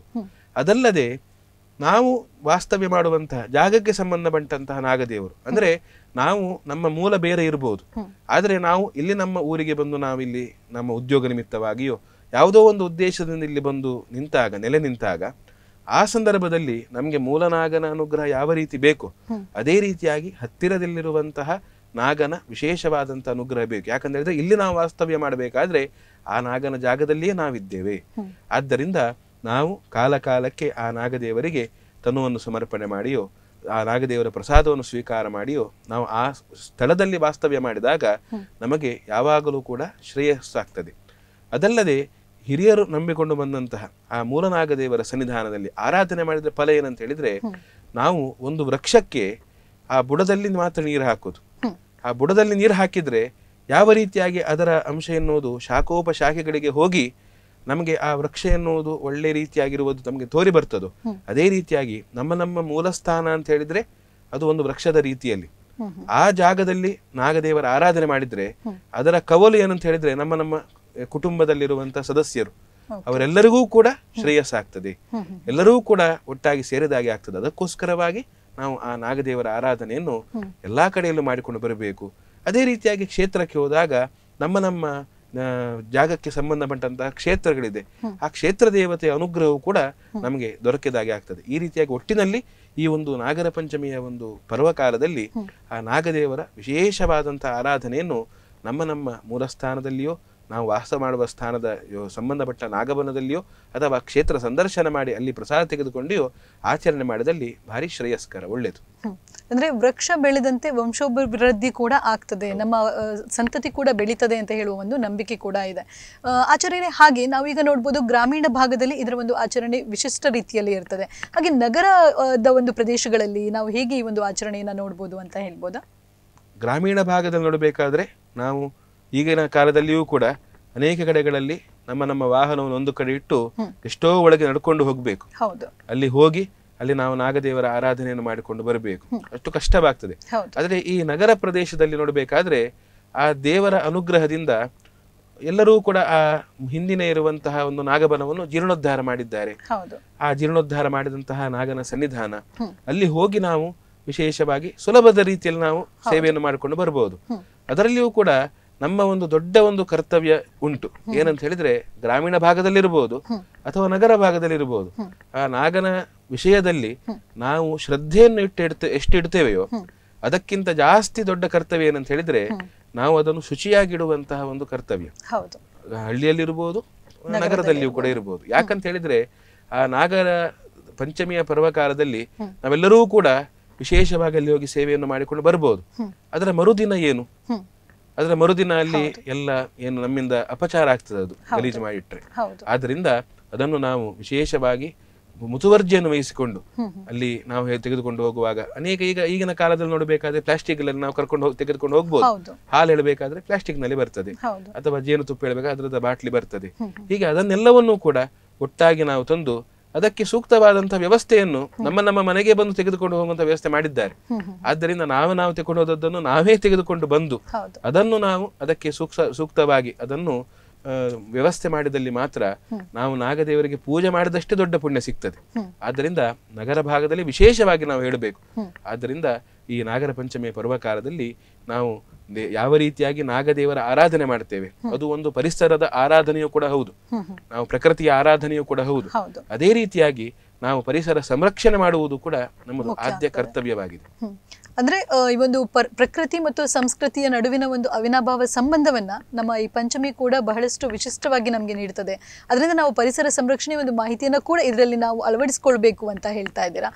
ಆಚಾರ್ಯರೇ, ನಾವೀಗ ಈ ಒಂದು ಹಬ್ಬ ಹರಿದಿನ ಅಂತ ಹೇಳುವಾಗ ಬಹಳಷ್ಟು ನಮ್ಮ ಖಾದ್ಯಗಳಿಗೆ, ತಿಂಡು ತಿನಿಸುಗಳಿಗೆ ಕೂಡ ಬಹಳಷ್ಟು ಮಹತ್ವವನ್ನ ಕೊಡ್ತೇವೆ. ಹಾಗಿರುವಾಗ ನಾಗರ ಪಂಚಮಿಯ ವಿಶೇಷ ಒಂದು ಖಾದ್ಯಗಳು ಏನು, ಯಾವ ರೀತಿಯ ಒಂದು ತಿಂಡಿ ತಿನಿಸುಗಳನ್ನ ನಾವಿಲ್ಲಿ ಮಾಡ್ತೇವೆ ಅಂತ ಹೇಳೋದ್ರ ಬಗ್ಗೆ ಏನಾದರೂ ಮಾಹಿತಿಯನ್ನ ನೀಡಬಹುದಾ? ಅಂದ್ರೆ ಹಬ್ಬದ ವಾತಾವರಣ ಹೇಳಬೇಕಾದ್ರೆ ಎಲ್ಲಾ ಕಡೆಯಲ್ಲೂ ಕೂಡ ಸಡಗರದಿಂದ ಆಚರಣೆ ಮಾಡುವಂತದ್ದು. ಹೌದು. ಹಾಗೆ ಹಿಂದಿನ ಕಾಲದಲ್ಲಿ ಹೇಗಂತ ಹೇಳಿದ್ರೆ, ಹಬ್ಬ ಬಂದ್ರೆ ಮಕ್ಕಳಿಗೆ ಸಂತೋಷ ಯಾಕಂತ ಹೇಳಿದ್ರೆ ಮನೆಯಲ್ಲಿ ಅದಕ್ಕೆ ಸಂಬಂಧಪಟ್ಟಂತಹ ಖಾದ್ಯಗಳನ್ನು ಮಾಡ್ತಾರೆ ಅಂತ. ಹಾಗೆ ಈ ನಾಗರ ಪಂಚಮಿಗೆ ಹೇಳಬೇಕಾದ್ರೆ ಈ ಅರಿಶಿನ ಎಲೆಯನ್ನು ಉಪಯೋಗಿಸಿ ಮಾಡಿದಂತಹ ತಂಬಿಟ್ಟಿರಬಹುದು ಅಥವಾ ಕಡುಬಿರಬಹುದು, ಹಾಗೆ ಕಾಯಿ ಹಾಲು ಗಂಜಿ ಅಂತ ಹೇಳ್ತೇವೆ, ಅದನ್ನು ಚಪ್ಪೆಯಾಗಿ ಸ್ವೀಕಾರ ಮಾಡುವಂತದ್ದು ಅದಿರಬಹುದು. ಅದೆಲ್ಲವನ್ನೂ ಕೂಡ ವಿಶೇಷವಾಗಿ ಮೋದಕಗಳನ್ನಿರಬಹುದು ನಾಗದೇವರಿಗೆ ನಾವು ಅರ್ಪಣೆ ಮಾಡಿ, ಅಂದ್ರೆ ದೇವರಿಗೆ ಅರ್ಪಿಸಿ ಮತ್ತೆ ನಾವು ಸ್ವೀಕಾರ ಮಾಡುವಂತಹ ಸಂಪ್ರದಾಯವೂ ಇದೆ. ಅಥವಾ ನಮ್ಗೆ ದೇವರಿಗೆ ಅರ್ಪಿಸುವಂತಹ ಒಂದು ಅವಕಾಶ ಇಲ್ಲದಿದ್ದಲ್ಲಿ ನಮ್ಮ ಮನೆಯಲ್ಲಿ ಆ ದೇವರ ಸ್ಮರಣೆಯನ್ನು ಮಾಡಿ ಕೂಡ ಅದನ್ನು ಸ್ವೀಕಾರ ಮಾಡುವಂತಹ ಒಂದು ಸಂಪ್ರದಾಯವಿದೆ. ಅದೇ ರೀತಿಯಾಗಿ ಈ ಒಂದು ಖಾದ್ಯ ಹೇಳಬೇಕಾದ್ರೆ ಒಂದು ನೆನಪಿಗೆ ಬರ್ತದೆ, ಒಂದು ನಾಗರ ಪಂಚಮಿಯ ದಿವಸ ಒಗ್ಗರಣೆ ಹಾಕುವಂತಹ ಸಂಪ್ರದಾಯ ಇಲ್ಲ. ಅಂದ್ರೆ ಅದರಿಂದ ಬರುವಂತಹ ಒಂದು ಶಬ್ದ ಆ ನಾಗದೇವರಿಗೆ ಇಷ್ಟವಾದದ್ದಲ್ಲ. ಹಾಗೂ ಆ ಸಾಸಿವೆಯು ಕೂಡ ಆ ದಿವಸ ಉಪಯೋಗ ಮಾಡಬಾರದು ಎಂಬಂತಹ, ಅಂದ್ರೆ ಒಗ್ಗರಣೆ ಆಗಬೇಕಾದ್ರೆ ಸಾಸಿವೆ ಒಡಿತದೆ, ಅಂತದ್ದು ಕೂಡ ಉಪಯೋಗ ಮಾಡಬಾರದು ಎಂಬಂತಹ ಒಂದು ಪದ್ಧತಿಯು ಕೂಡ ನಮ್ಮ ಒಂದು ಸಂಪ್ರದಾಯದಲ್ಲಿ ಬಂದಿದೆ. ಅದರಲ್ಲಿಯೂ ಕೂಡ ಈ ದೋಸೆಯನ್ನು ಕೂಡ ಆ ದಿವಸ ಮಾಡುವುದಿಲ್ಲ ಅಂತ ಹೇಳ್ತಾರೆ. ಯಾಕಂತ ಹೇಳಿದ್ರೆ ಅದರಲ್ಲಿ ದೋಸೆಯನ್ನು ಒಯ್ಯುವಂತ ಸಂದರ್ಭದಲ್ಲಿ ಒಂದು ಶಬ್ದ ಬರ್ತದೆ, ಆ ಶಬ್ದವೂ ಕೂಡ ಆ ನಾಗದೇವರಿಗೆ ಪ್ರಿಯವಾದದ್ದಲ್ಲ. ಅದಕ್ಕೋಸ್ಕರವಾಗಿ ಅದನ್ನು ಕೂಡ ಮಾಡಬಾರದು. ಅದಕ್ಕೋಸ್ಕರ ಈ ಒಂದು ಖಾದ್ಯದಲ್ಲಿ ವಿಶೇಷವಾಗಿ ನಾವು ಜಾಗ್ರತೆ ವಹಿಸಬೇಕು. ಒಂದು ಯಾಕಂತ ಹೇಳಿದ್ರೆ ನಮ್ಮ ಹಿರಿಯರು ನಡೆದುಕೊಂಡು ಬಂದಂತಹ ಒಂದು ಸಂಪ್ರದಾಯ. ಅದಲ್ಲದೆ ಆಗಲೇ ನಾನು ತಿಳಿಸಿದಂತೆ ಅಕ್ಷಾರ ಲವಣ ವ್ರತ ಅಂತ ಹೇಳ್ತಾರೆ, ಅಂದ್ರೆ ಚಪ್ಪೆಯನ್ನು ಸ್ವೀಕಾರ ಮಾಡುವಂತಹ ವ್ರತವೂ ಕೂಡ ಇದೆ. ಅದಕ್ಕೋಸ್ಕರ ಆ ಸೂಚಕವಾಗಿ ಕಾಯಿ ಹಾಲ ಗಂಜಿಯನ್ನು ಆ ದಿವಸ ಚಪ್ಪೆಯಾಗಿಯೇ ನಾವು ಸ್ವೀಕಾರ ಮಾಡುವುದು ಒಂದು ನಮ್ಮ ಒಂದು ಸಂಪ್ರದಾಯದಲ್ಲಿಯೂ ಕೂಡ ಇದೆ. ಈ ರೀತಿಯಾಗಿ ಈ ಭಕ್ಷ್ಯಗಳು ಕೂಡ ಆ ನಾಗದೇವರ ಪ್ರೀತ್ಯರ್ಥವಾಗಿ ನಾವು ದೇವರಿಗೆ ಅರ್ಪಣೆ ಮಾಡಿ ನಾವು ಸ್ವೀಕಾರ ಮಾಡುವಂತಹ ಒಂದು ಸಂಪ್ರದಾಯ. ಅಂದ್ರೆ ವಿಶೇಷವಾದ ಭಕ್ಷ್ಯಗಳು ಯಾವಾಗ್ಲೂ ಮಾಡುವಂತಹ ಅಡುಗೆ ಆಗಿರುವುದಿಲ್ಲ, ವಿಶೇಷವಾಗಿ ಮಾಡುವಂತಹ ಒಂದು ಭಕ್ಷ್ಯಗಳಲ್ಲಿ ಕೂಡ ಬಹಳಷ್ಟು ಮಹತ್ವ ಇದೆ. ಅದಕ್ಕೆ ಒಂದು ಕಾರಣ ಕೂಡ ಇದೆ, ಹಿಂದಿನಿಂದ ನಡೆದುಕೊಂಡು ಬಂದ ರೀತಿ ಕೂಡ ಇದೆ, ಸಂಪ್ರದಾಯ ಕೂಡ ಇದೆ ಅಂತ ಹೇಳ್ಬೋದು. ಹಾಗೆ ಆಚಾರ್ಯರೇ, ಈ ಒಂದು ನಾಗರ ಪಂಚಮಿಗೆ ನಾವು ಹೊರಡುವ ಸಿದ್ಧತೆಯಲ್ಲಿ ಪೂರ್ವ ತಯಾರಿ ಹೇಗಿರಬೇಕು ನಮ್ಮದು? ಯಾಕೆಂದ್ರೆ ನಮ್ಮ ಮನೆಯವರು ಎಲ್ಲರೂ ಕೂಡ ಸೇರಿಕೊಂಡು ಮಾಡುವಂತಹ ಹಬ್ಬ, ಮಕ್ಕಳು, ಮಹಿಳೆಯರು ಇರ್ಬೋದು, ಎಲ್ಲರೂ ಕೂಡ ಹಿರಿಯರು ಎಲ್ಲರೂ ಒಟ್ಟಾಗಿಕೊಂಡು ಯಾವ ರೀತಿ ಪೂರ್ವ ತಯಾರಿಯನ್ನ ಮಾಡಬಹುದು ಅಂತ ಹೇಳ್ಬೋದಾ? ಅಂದ್ರೆ ಪೂರ್ವ ತಯಾರಿ ಹೇಳಬೇಕಾದ್ರೆ ಒಂದು ನಾವು ವಿಚಾರ ಮಾಡಬೇಕು, ಪೂರ್ವ ತಯಾರಿ ಆ ನಾಗರ ಪಂಚಮಿಯ ಹಿಂದಿನ ದಿವಸವೇ ಮಾಡಿರ್ಬೇಕು. ಯಾವುದೇ ಒಂದು ಹಬ್ಬಗಳಿರ್ಲಿ, ಆ ಹಬ್ಬದ ಪೂರ್ವ ತಯಾರಿ ಹಿಂದಿನ ದಿವಸ ಆದಲ್ಲಿ ಮಾತ್ರ ಮುಂದಿನ ದಿವಸ ನಾವು ಸಮಯಕ್ಕೆ ಸರಿಯಾಗಿ ಹೊರಡ್ಲಿಕ್ಕೆ ಆಗ್ತದೆ. ಖಂಡಿತ. ಅದಲ್ಲದೆಯೂ ಕೂಡ ಈ ಒಂದು ನಾವು ತೆಗೆದುಕೊಂಡು ಹೋಗುವಂತಹ ಒಂದು ದ್ರವ್ಯಗಳಿರ್ಬೋದು, ಅದೂ ಕೂಡ ನಾವು ಅಂಗಡಿಯಿಂದ ತರಬಹುದು, ಆದ್ರೂ ಕೂಡ ಆದಷ್ಟು ಅದರಲ್ಲಿ ಶುಚಿತ್ವ ಎನ್ನುವುದು ನಾವು ಕಾಪಾಡಬೇಕು. ಯಾಕಂತ ಹೇಳಿದ್ರೆ ನಾವು ತಂದು ಎಲ್ಲೆಲ್ಲ ಇಟ್ಟು ನಂತರ ಅದನ್ನು ಮರೆತು ಹೋಗುವಂತಹ ಒಂದು ಸಂದರ್ಭವೂ ಇರಬಹುದು, ಅಥವಾ ನಾವು ಅದನ್ನು ತೆಗೆದುಕೊಂಡು ಎಲ್ಲಿಯೋ ಇಟ್ಟು ಅದು ನಾವು ದೇವರಿಗೆ ಅರ್ಪಣೆ ಮಾಡುವಾಗ ನಮ್ಮಿಂದ ತಪ್ಪಾಗಬಾರ್ದು ಅಂತ. ಅದರಿಂದ ನಾವು ಯಾವುದೇ ಒಂದು ಹಬ್ಬದ ಒಂದು ಪೂರ್ವ ಸಿದ್ಧತೆಯನ್ನು ಮಾಡುವಾಗ ನಾವು ವಿಶೇಷವಾಗಿ ಮುತುವರ್ಜಿಯನ್ನು ವಹಿಸಿಕೊಂಡು ಮುಂಚಿನ ದಿವಸವೇ ಅದನ್ನು ಮಾಡಿಕೊಂಡು ಅದನ್ನು ನಾವು ಯೋಗ್ಯ ಒಂದೇ ಸ್ಥಳದಲ್ಲಿ ಇಟ್ಟುಕೊಂಡು ಅದನ್ನು ನಾವು ದೇವರ ಸನ್ನಿಧಾನದಲ್ಲಿ ಭಕ್ತಿಯಿಂದ ತೆಗೆದುಕೊಂಡು ಹೋದಲ್ಲಿ ಬಾರಿ ಉತ್ತಮವಾಗ್ತದೆ. ಹಾಗೆ ಆಚಾರ್ಯರೇ, ಹಾವುಗಳ ಸಂರಕ್ಷಣೆ ಅಂತ ಹೇಳುವಂಥದ್ದು ಕೂಡ ಮುಖ್ಯ ಆಗಿರ್ತದೆ. ಯಾಕಂದ್ರೆ ಪ್ರಕೃತಿ ನಮಗೆ ಯಾವೆಲ್ಲ ರೀತಿಯಲ್ಲಿ ಸಹಾಯಕವಾಗಿರ್ತದೆ ಮನುಷ್ಯನ ಒಂದು ಜೀವನಕ್ಕೆ, ಹಾಗೆ ನಾವು ಪ್ರಕೃತಿಗೂ ಕೂಡ ನಮ್ಮ ಒಂದು ಏನು ಕರ್ತವ್ಯ ಇದೆ ಅದನ್ನ ಮಾಡಬೇಕಾಗ್ತದೆ. ಹಾಗಿರುವಾಗ ಹಾವುಗಳ ರಕ್ಷಣೆ ಅಂತ ಹೇಳುವಂಥದ್ದು ಮುಖ್ಯವಾಗಿರ್ತದೆ. ಈ ಒಂದು ನಿಟ್ಟಿನಲ್ಲಿ ನಿಮ್ಮ ಅಭಿಪ್ರಾಯವನ್ನ ತಿಳಿಸಬಹುದಾ? ನಾವು ಈ ಹಾವನ್ನು ರಕ್ಷಣೆ ಮಾಡಲೇಬೇಕು. ಹೌದು. ಯಾಕಂತ ಹೇಳಿದ್ರೆ ಈ ಪರಶುರಾಮ ಸೃಷ್ಟಿಯಲ್ಲಿ ದೊಡ್ಡ ಸ್ಥಾನವನ್ನೇ ಕೊಟ್ಟಿದ್ದಾರೆ. ನಾವು ಕೂಡ ಆ ಹಾವನ್ನು ಆರಾಧನೆ ಮಾಡೋದಕ್ಕಿಂತ ಅದರಲ್ಲಿ ದೇವರನ್ನು ಕಾಣುವಂಥದ್ದು ನಮ್ಮದು. ಯಾಕಂತ ಹೇಳಿದ್ರೆ ಈ ಗೀತೆಯಲ್ಲಿ ಹೇಳಿದ್ದುಂಟು, ಸರ್ಪಾಣಮಸ್ಮಿ ವಾಸುಕಿಹಿ ಅನಂತಶ್ಚಾಸ್ಮಿ ನಾಗಾನಾಂ. ಈ ರೀತಿಯಾಗಿ ಆ ದೇವರೇ ಹೇಳಿದ್ದುಂಟು. ಅಂದ್ರೆ ಯಾವ ಯಾವ ಒಂದು ಇದರಲ್ಲಿ ಯಾವ ರೂಪದಲ್ಲಿದ್ದೇನೆ ನಾನು ಎಂಬುದಾಗಿ. ಅಂದ್ರೆ ಈ ಒಂದು ನಾವು ವಿಶೇಷವಾಗಿ ಆ ನಾಗದೇವರನ್ನು ಹೇಗೆ ನಾವು ವಿಶೇಷವಾಗಿ ಆರಾಧನೆ ಮಾಡ್ತೇವೆಯೋ ಆ ನಾಗದೇವರಿಗೆ ಸಂಬಂಧಿಸಿದಂತ ಉಳಿದ ಉರಗಗಳು ಅಂದ್ರೆ ಸರ್ಪಗಳಿರ್ಬೋದು, ಅನೇಕ ವಿವಿಧ ಜಾತಿಯ ಪ್ರಭೇದವಿರುವಂತಹ ಹಾವುಗಳಿರ್ಬೋದು, ಅದನ್ನೂ ಕೂಡ ರಕ್ಷಣೆ ಮಾಡುವುದು ನಮ್ಮದು ಆದ್ಯ ಕರ್ತವ್ಯ. ಅದರಲ್ಲಿಯೂ ಕೂಡ ನಾವು ನಮ್ಮ ನಮ್ಮ ಜಾಗದಲ್ಲಿ ಹಿಂದಿನಿಂದಲೂ ಕೂಡ ಬಂದಂತಹ ಒಂದು ಸಂಪ್ರದಾಯ ನೋಡಿ, ಯಾವುದೇ ಒಂದು ಆ ನಾಗದೇವರ ಸನ್ನಿಧಾನದಲ್ಲಿ ನಮ್ಮಿಂದ ತಪ್ಪಾದಲ್ಲಿ ಅಥವಾ ಏನೋ ಅಶುಚಿ ಆದಲ್ಲಿ ನಾಗದೇವರು ಕೂಡಲೇ ಅಲ್ಲಿ ಬಂದು ನಮ್ಗೆ ತಿಳಿ ಹೇಳ್ತಾ ಇದ್ರು. ಅಂದ್ರೆ ಅಲ್ಲಿ ಪ್ರತ್ಯಕ್ಷರಾಗಿ ಬಂದು ನಮ್ಗೆ ಹೇಳಿ ನಮ್ಮಿಂದ ಮುಂದೆ ಅದು ಅಪಚಾರ ಆಗ್ಬಾರ್ದು ಅಂತ ನಮ್ಗೆ ತೋರಿಸ್ತಾ ಇದ್ರು. ಅದೇ ರೀತಿಯಾಗಿ ನಾವು ಪರಿಸರ ಸಂರಕ್ಷಣೆ ಮಾಡಿದ ಹಾಗೆ ಹಾವುಗಳ ಸಂರಕ್ಷಣೆಯನ್ನು ಕೂಡ ಮಾಡಬೇಕು. ಕೇವಲ ಹಾವುಗಳ ಸಂರಕ್ಷಣೆ ಮಾತ್ರ ಅಲ್ಲ, ಹಾವುಗಳು ವಾಸ್ತವ್ಯ ಮಾಡುವಂತ ಜಾಗವನ್ನು ಸಂರಕ್ಷಣೆ ಮಾಡಬೇಕು. ಅದಲ್ಲದೆ ಆ ಒಂದು ಜಾಗದಲ್ಲಿ ನಮ್ಮಿಂದ ಏನು ಅಪವಿತ್ರ ಆಗದಂತೆ ನಾವು ನೋಡ್ಕೊಳ್ಬೇಕು. ಅದಲ್ಲದೆ ಈ ಒಂದು ನಮ್ಮ ಇಲ್ಲಿ ಭಾರಿ ಕಡಿಮೆ ನೋಡ್ಬೇಕಾದ್ರೆ ಹುತ್ತದಲ್ಲಿ ಹಾಲು ಎರೆಯುವುದು ಅಂತ ಹೇಳಿ, ನಿಜವಾಗಿ ಅದು ತುಂಬಾ ತಪ್ಪಾಗ್ತದೆ. ಯಾಕಂತ ಹೇಳಿದ್ರೆ ಆ ಹಾವುಗಳು ವಾಸ್ತವ್ಯ ಮಾಡುವಂತಹ ಜಾಗದಲ್ಲಿ ಹಾವುಗಳಿಗೆ ಪೂಜೆ ಮಾಡುವುದಂತ ಹೇಳಿ ಆ ಹುತ್ತದಲ್ಲಿ ಹಾಲೆರೆದ್ರೆ ಮುಂದೆ ಆ ಹುತ್ತದ ಗತಿ ಏನಾಗ್ತದೆ ಎಂಬುದಾಗಿ ಅದನ್ನು ನಾವು ಮನಗಟ್ಟು ವಿಶೇಷವಾಗಿ ನಾವು ಆ ಹುತ್ತದಲ್ಲಿ ಹಾಲೆರೆಯದೆ ಅದರಲ್ಲಿ ನಾಗನ ಪ್ರತೀಕವನ್ನು ನಾವು ಎದುರಿಗಿಟ್ಟುಕೊಂಡು ಪೂಜೆ ಮಾಡುವಂತ ಸಂಪ್ರದಾಯ ಇದೆ. ಯಾಕಂತ ಹೇಳಿದ್ರೆ ಇಲ್ಲಿ ನಾವು ಸರಿ ನೋಡ್ಬೇಕಾದ್ರೆ ಅರಣ್ಯ ಪ್ರದೇಶಗಳಲ್ಲಿ ಇವತ್ತಿಗೂ ಕೂಡ ಅನೇಕ ದೊಡ್ಡ ದೊಡ್ಡ ಹುತ್ತಗಳಿದ್ದು ಅದರ ಎದುರಿಗೆ ನಾಗದೇವರ ಒಂದು ಶಿಲೆಯನ್ನು ಪ್ರತಿಷ್ಠಾಪನೆ ಮಾಡುವುದು ನಾವು ನೋಡಬಹುದು. ಅಂತಹ ಒಂದು ಸಂದರ್ಭದಲ್ಲಿಯೂ ಕೂಡ ಆ ಪರಿಸರ ಸಂರಕ್ಷಣೆ ಮಾಡಿದಾಗೆ, ನಾಗದೇವರ ಸಂರಕ್ಷಣೆ ಮಾಡಿದಾಗೆ, ಹಾವುಗಳ ಸಂರಕ್ಷಣೆ ಮಾಡಿದಾಗೆ ನಾವು ಆ ಹಾವುಗಳ ಜಾಗವನ್ನು ಕೂಡ ಸಂರಕ್ಷಣೆ ಮಾಡುವುದು ನಮ್ಮದು ಆದ್ಯ ಕರ್ತವ್ಯವಾಗಿದೆ. ಹಾಗೂ ಇದು ಕೇವಲ ನಾಗರ ಪಂಚಮಿಗೆ ಮಾತ್ರ ಸೀಮಿತವಲ್ಲ, ಪ್ರತಿನಿತ್ಯವೂ ಕೂಡ ನಾವು ನಾಗದೇವರ ಸನ್ನಿಧಾನವನ್ನು ಶ್ರದ್ಧೆ ಯಾವ ರೀತಿಯಾಗಿಡ್ತೇವೆಯೋ ಅದೇ ರೀತಿಯಾಗಿ ಸಂರಕ್ಷಣೆಯನ್ನು ಕೂಡ ಮಾಡಿಕೊಂಡು ಬರುವುದು ನಮ್ಮದು ಆದ್ಯ ಕರ್ತವ್ಯ. ಹಾಗೆ ಆಚಾರ್ಯರೇ, ನಾವು ಜನರ ಅಂಧಶ್ರದ್ಧೆಯನ್ನ ಕೂಡ ನೋಡ್ತೇವೆ. ನಾಳೆಯ ಒಂದು ದಿವಸ ಅಂದ್ರೆ ಈ ಒಂದು ನಾಗರ ಪಂಚಮಿಯ ದಿವಸ ನಾವು ಬಹಳಷ್ಟು ಅಂಧಶ್ರದ್ಧೆಗೆ ಜನರು ಬಲಿಯಾಗ್ತಾ ಇರುವಂತದ್ದು, ಜನರು ಅದನ್ನ ಮುಂದುವರಿಸಿಕೊಂಡು ಹೋಗುವಂತದನ್ನ ನೋಡ್ತಾ ಇದ್ದೇವೆ. ಹಾಗಿರುವಾಗ ನಾಗರ ಪಂಚಮಿಯ ದಿನ ಜನರು ಅಂಧಶ್ರದ್ಧೆಗೆ ಬಲಿಯಾಗದೆ ಯಾವ ರೀತಿಯಲ್ಲಿ ಆಚರಣೆಯನ್ನ ಮಾಡಬೇಕು ಅಂತ ಹೇಳುವುದಕ್ಕೆ ನೀವು ಏನು ಸಲಹೆಯನ್ನ ನೀಡಲಿಕ್ಕೆ ಬಯಸ್ತೀರಾ? ಯಾವಾಗಲೂ ನಾವು ನಮ್ಮ ಒಂದು ಹಬ್ಬಗಳನ್ನು ನೋಡಬೇಕಾದ್ರೆ ಅದನ್ನು ಆಚರಣೆ ಮಾಡುವಾಗ ಯಾವುದೇ ದೇವರ ವಿಷಯದಲ್ಲಿ ಇರಬಹುದು, ಶ್ರದ್ಧೆ ಎನ್ನುವುದು ಮುಖ್ಯವೇ. ಯಾಕಂತ ಹೇಳಿದ್ರೆ ಶ್ರದ್ಧೆಯಿಂದ ಕೊಡದೇ ಇದ್ರೆ ಅದು ದೇವರಿಗೂ ಕೂಡ ಪ್ರೀತಿ ಅಲ್ಲ. ಶ್ರದ್ಧೆ ಎನ್ನುವುದು ಬೇಕು, ಆದ್ರೆ ಅಂಧಶ್ರದ್ಧೆ ಎನ್ನುವುದು ನಮ್ಮದು ಯಾವಾಗಲೂ ಕೂಡ ಸಲ್ಲ. ಯಾಕಂತ ಹೇಳಿದ್ರೆ ಈ ಒಂದು ಅಂಧಶ್ರದ್ಧೆಯಿಂದ ನಾವು ಏನು ಮಾಡಿದ್ರೂ ಕೂಡ ಅದು ಅಶ್ರದ್ಧೆಯಿಂದ ಮಾಡಿದ ಹಾಗೆ. ಆದ್ದರಿಂದ ನಾವು ಒಂದು ಅಂಧಶ್ರದ್ಧೆಯನ್ನು ಅಂದ್ರೆ ನಾವು ಅದನ್ನು ಬಿಡಿಸಿ ಹೇಳಬೇಕಾಗಿಲ್ಲ. ನಾವು ನಾಗದೇವರ ಅಥವಾ ಹಾವುಗಳ ಒಂದು ವಿಷಯದಲ್ಲಿ ನೋಡ್ಬೇಕಾದ್ರೆ ಅನೇಕ ಜನರಲ್ಲಿ ವಿಧವಾದಂತಹ ಒಂದು ಅಂಧಶ್ರದ್ಧೆಗಳಿರ್ಬೋದು. ಆದ್ರೆ ಆ ಅಂಧಶ್ರದ್ಧೆಗಳನ್ನೆಲ್ಲ ಹೋಗಲಾಡಿಸಿ ಅದರಲ್ಲಿ ಒಳ್ಳೆಯ ಶ್ರದ್ಧೆಯನ್ನು ಮಾಡಿಟ್ಟುಕೊಂಡು ವಿಶ್ವಾಸವನ್ನು ಇಟ್ಟುಕೊಂಡು ನಾವು ನಾಗದೇವರ ಆರಾಧನೆ ಮಾಡಿಕೊಂಡು ಬಂದಲ್ಲಿ ತುಂಬಾ ಉತ್ತಮವಾಗಿ ಇರುತ್ತದೆ. ಹಾಗೆ ಆಚಾರ್ಯರೇ, ಮಕ್ಕಳಿಗೆ ನಾವು ಹೇಳುವುದಾದ್ರೆ, ಮಕ್ಕಳಿಗೆ ಒಂದು ನೈತಿಕತೆಯ ಸಂದೇಶವನ್ನ ನೀಡುವುದಾದ್ರೆ ಯಾವ ರೀತಿಯಲ್ಲಿ ನೀಡಬಹುದು ಅಂತ ಹೇಳ್ಬೋದಾ? ಮಕ್ಕಳಿಗೆ ಹೇಳ್ಬೇಕಾದ್ರೆ ಆವಾಗಲೇ ಒಂದು ನಾನು ಉಲ್ಲೇಖ ಮಾಡಿದ್ದೇನೆ, ಮಕ್ಕಳನ್ನು ಸೇರಿಸಿಕೊಂಡೇ ನಾವು ವಿಶೇಷವಾಗಿ ಆರಾಧನೆ ಮಾಡಬೇಕು ಅಂತ. ಯಾಕಂತ ಹೇಳಿದ್ರೆ ಬೆಳೆಯುವ ಸಿರಿ ಮೊಳಕೆಯಲ್ಲಿ ಎಂಬುದಾಗಿ ಪ್ರಸಿದ್ಧ. ಹೀಗಿರಬೇಕಾದ್ರೆ ಮಕ್ಕಳಿಗೆ ನಾವು ಚಿಕ್ಕಂದಿನಿಂದಲೇ ಅವರಿಗೆ ನಾವು ಯಾವುದು ಒಂದು ವಿಚಾರವನ್ನು ನಾವು ಆಚರಣೆ ಮಾಡುತ್ತೇವೆ, ಯಾವ ಹಬ್ಬವನ್ನು ಆಚರಣೆ ಮಾಡುತ್ತೇವೆ, ಆ ಸಂದರ್ಭದಲ್ಲಿ ಅವರಿಗೆ ಮನಸ್ಸಿನ ಒಂದು ಪ್ರಶ್ನೆ ಬರ್ತದೆ, ಯಾಕೆ ಆಚರಣೆ ಮಾಡುವುದು ಅಂತ. ಅದಕ್ಕೋಸ್ಕರ ನಾವು ಅವರಿಗೆ ನಮಗೆ ಗೊತ್ತಿರುವಂತಹ ವಿಚಾರವನ್ನು ಹೇಳಬಹುದು, ಗೊತ್ತಿಲ್ಲದೆ ಇರುವಂತಹ ವಿಚಾರ ಇದ್ರೂ ಕೂಡ ನಾವು ನಮಗೆ ತಿಳಿದಾಗೆ ಆಗ್ತದೆ ಎಂಬುದಾಗಿ ಮನಸ್ಸಲ್ಲಿಟ್ಟುಕೊಂಡು ಹಿರಿಯರು ಅದನ್ನು ನಾವು ನಮ್ಮ ಹಿರಿಯರಿಂದ ತಿಳಿದುಕೊಂಡು ಅದನ್ನು ಮಕ್ಕಳಿಗೆ ಮೊದಲು ಹೇಳಬೇಕು. ಮಕ್ಕಳಿಗೆ ಹೇಳಿ ಅವರು ಇದರಲ್ಲಿ ಪ್ರವೃತ್ತರಾಗುವ ಹಾಗೆ ಮಾಡಬೇಕು. ಕೇವಲ ಪ್ರವೃತ್ತರಾಗುವುದು ಮಾತ್ರವಲ್ಲ, ನಾವು ನಮ್ಮ ದೇವರು ಎಂಬಂತಹ ಪ್ರೀತಿ ಅವರಲ್ಲಿ ಬರಬೇಕು. ಯಾಕಂತ ಹೇಳಿದ್ರೆ ನಮ್ಮ ದೇವರು, ನಮ್ಮ ದೈವ, ನಮ್ಮ ಒಂದು ಮೂಲಸ್ಥಾನ, ನಮ್ಮ ಮೂಲ ಮನೆ ಎಂಬಂತಹ ಒಂದು ಭಾವನೆ ಅವರಲ್ಲಿ ಬರಬೇಕು. ಯಾಕಂತ ಹೇಳಿದ್ರೆ ಆ ಭಾವನೆ ಬರಬೇಕಾದ್ರೆ ಹಿರಿಯರ ಆಶೀರ್ವಾದ ಬೇಕು. ಯಾಕಂತ ಹೇಳಿದ್ರೆ ಹಿರಿಯರು ಏನೋ ಮನಸ್ಸಲ್ಲಿ ಇಟ್ಟುಕೊಂಡು ನಮ್ಮ ಮುಂದಿನ ಪೀಳಿಗೆಯಲ್ಲಿ ಬರಬೇಕು ಎಂಬುದಾಗಿ ಮನಸ್ಸಲ್ಲಿ ಇಟ್ಟುಕೊಂಡು ಆ ದೇವರಲ್ಲಿ ಪ್ರಾರ್ಥನೆ ಮಾಡಿ ಆ ದೇವರ ಅನುಗ್ರಹ ಮಾಡಿ ಅನೇಕ ಸಂತತಿಗಳಾದದ್ದುಂಟು. ಅಂತಹ ಒಂದು ಸಂತತಿ ಅವರ ಸಂತತಿ, ಹೀಗೆ ಅನೂಚಾನವಾಗಿ ಆ ಒಂದು ಭಾವನೆ ಅವರಲ್ಲಿ ಬಂದರೆ ಮಾತ್ರ ನಮ್ಮ ಒಂದು ಹಬ್ಬಗಳನ್ನು ನಾವು ಆಚರಣೆ ಮಾಡುವುದು ಸಾರ್ಥಕವಾಗ್ತದೆ. ಅದಲ್ಲದೆ ಅವರೂ ಕೂಡ ಯಾವಾಗಲೂ ಕೂಡ ನಮ್ಮ ಒಂದು ಕಟ್ಟುಪಾಡು ಏನಿದೆ ಧಾರ್ಮಿಕವಾದಂತಹ ಆ ಚೌಕಟ್ಟನ್ನು ಮೀರಿ ಹೋಗುವುದಿಲ್ಲ. ನಾವು ಏನಾದ್ರೂ ಈ ವರ್ಷ ಮಾಡಿ ಮುಂದಿನ ವರ್ಷ ಮಾಡದಿದ್ರೆ ಅವರು ಕೇಳ್ತಾರೆ, ನಾವು ಯಾತಕ್ಕೋಸ್ಕರ ಈ ಸಲ ಮಾಡಲಿಲ್ಲ ಎಂಬುದಾಗಿ.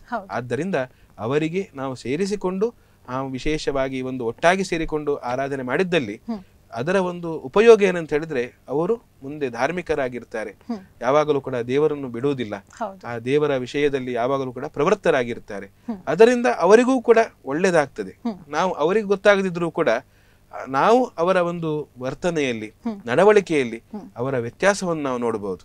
ನಾವು ದೇವಸ್ಥಾನಕ್ಕೆ ಹೋಗದೇ ಇದ್ರೆ ಯಾವ ರೀತಿಯಾಗಿ ವ್ಯತ್ಯಾಸ ಇರ್ತದೆ, ನಾವು ಮೂಲ ಸ್ಥಾನಕ್ಕೆ ಹೋದ್ರೆ ನಮ್ಗೆ ಏನು ಒಳ್ಳೇದಾಗ್ತದೆ ಎಲ್ಲವೂ ಕೂಡ ಅವರಿಗೆ ಕ್ರಮೇಣ ಗೊತ್ತಾಗ್ತದೆ, ನಮಗೂ ಕೂಡ ಗೊತ್ತಾಗ್ತದೆ. ಆದ್ದರಿಂದ ಅವರಿಗೆ ಸೇರಿಸಿಕೊಂಡೇ ನಾವು ವಿಶೇಷವಾಗಿ ದೇವರ ಆರಾಧನೆ ಹಬ್ಬಗಳ ಆಚರಣೆ ಮಾಡಬೇಕು. ಯಾಕಂತ ಹೇಳಿದ್ರೆ ನಾಗರ ಪಂಚಮಿ ಹೇಳಿದ ನಂತರ ಎಲ್ಲ ಹಬ್ಬಗಳು ಕೂಡ ಬರ್ತಾ ಇರ್ತದೆ. ಸ್ವಲ್ಪ ದಿವಸದಲ್ಲಿಯೇ ಉಪಕರ್ಮ, ನೂಲ ಹುಣ್ಣಿಮೆ ಅಂತ ಹೇಳ್ತೇವೆ, ಮುಂದೆ ಕೃಷ್ಣ ಜನ್ಮಾಷ್ಟಮಿ, ಗೌರಿ ತೃತೀಯ, ಗಣೇಶ ಚತುರ್ಥಿ, ಹೀಗೆ ಎಲ್ಲ ಹಬ್ಬಗಳ ಒಂದು ಸರದಿಯೇ ಬರ್ತದೆ. ಹಾಗೆ ಎಲ್ಲ ಹಬ್ಬಗಳ ಒಂದು ವಿಶೇಷ ವಿಚಾರವನ್ನು ಅವರಿಗೆ ನಾವು ತಿಳಿಸಿ ನಾವು ಕೂಡ ಅವರೊಟ್ಟಿಗೆ ಆಚರಣೆ ಮಾಡಿ ವಿಶೇಷವಾಗಿ ಆ ದೇವರ ಅನುಗ್ರಹಕ್ಕೆ ಪಾತ್ರರಾಗಬೇಕು. ಅದಲ್ಲದೆ ಅವರಿಗೂ ಕೂಡ ಯೋಗ್ಯ ಮಾರ್ಗವನ್ನು ನಾವು ತೋರಿಸಿಕೊಡ್ಬೇಕು.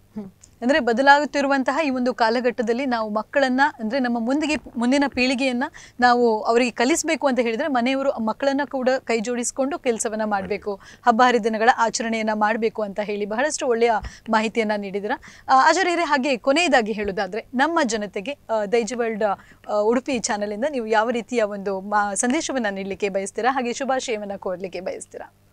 ಪುನಃ ಈ ಮಾಧ್ಯಮದ ಎಲ್ಲ ವೀಕ್ಷಕರಿಗೂ ಕೂಡ ಈ ನಾಗರ ಪಂಚಮಿಯ ಶುಭಾಶಯವನ್ನು ಹೇಳ್ತಾ ಇದ್ದೇನೆ. ಅದಲ್ಲದೆ ಈ ಒಂದು ಎಪಿಸೋಡ್ನಲ್ಲಿ ನಾವು ಎಲ್ಲ ವಿಚಾರಗಳನ್ನೆಲ್ಲ ನಾವು ಚಿಂತನೆ ಮಾಡಿದ್ದೇವೆ. ಇದರಲ್ಲಿ ಬರದೇ ಇರುವಂತಹ ಅನೇಕ ವಿಚಾರಗಳು ಕೂಡ ಇರಬಹುದು, ಅದಲ್ಲೂ ಕೂಡ ನಾವು ಆಚರಣೆ ಮಾಡಿಕೊಂಡು ಬರ್ತಾ ಇದ್ದೇವೆ. ಆದ್ದರಿಂದ ನಾವು ವಿಶೇಷವಾಗಿ ಎಲ್ಲರಿಗೂ ಕೂಡ ವಿನಮ್ರ ರೀತಿಯಲ್ಲಿ ವಿನಂತಿಸುವುದು ಏನಂತ ಹೇಳಿದ್ರೆ, ನಾವು ಯಾವಾಗಲೂ ಕೂಡ ನಾಗದೇವರಿಗೆ ಅಪಚಾರ ಮಾಡಬಾರದು. ನಾಗದೇವರು ಮಾತ್ರ ಅಲ್ಲ, ಪ್ರಕೃತಿಗೆ ನಾವು ಅಪಚಾರ ಮಾಡಬಾರದು.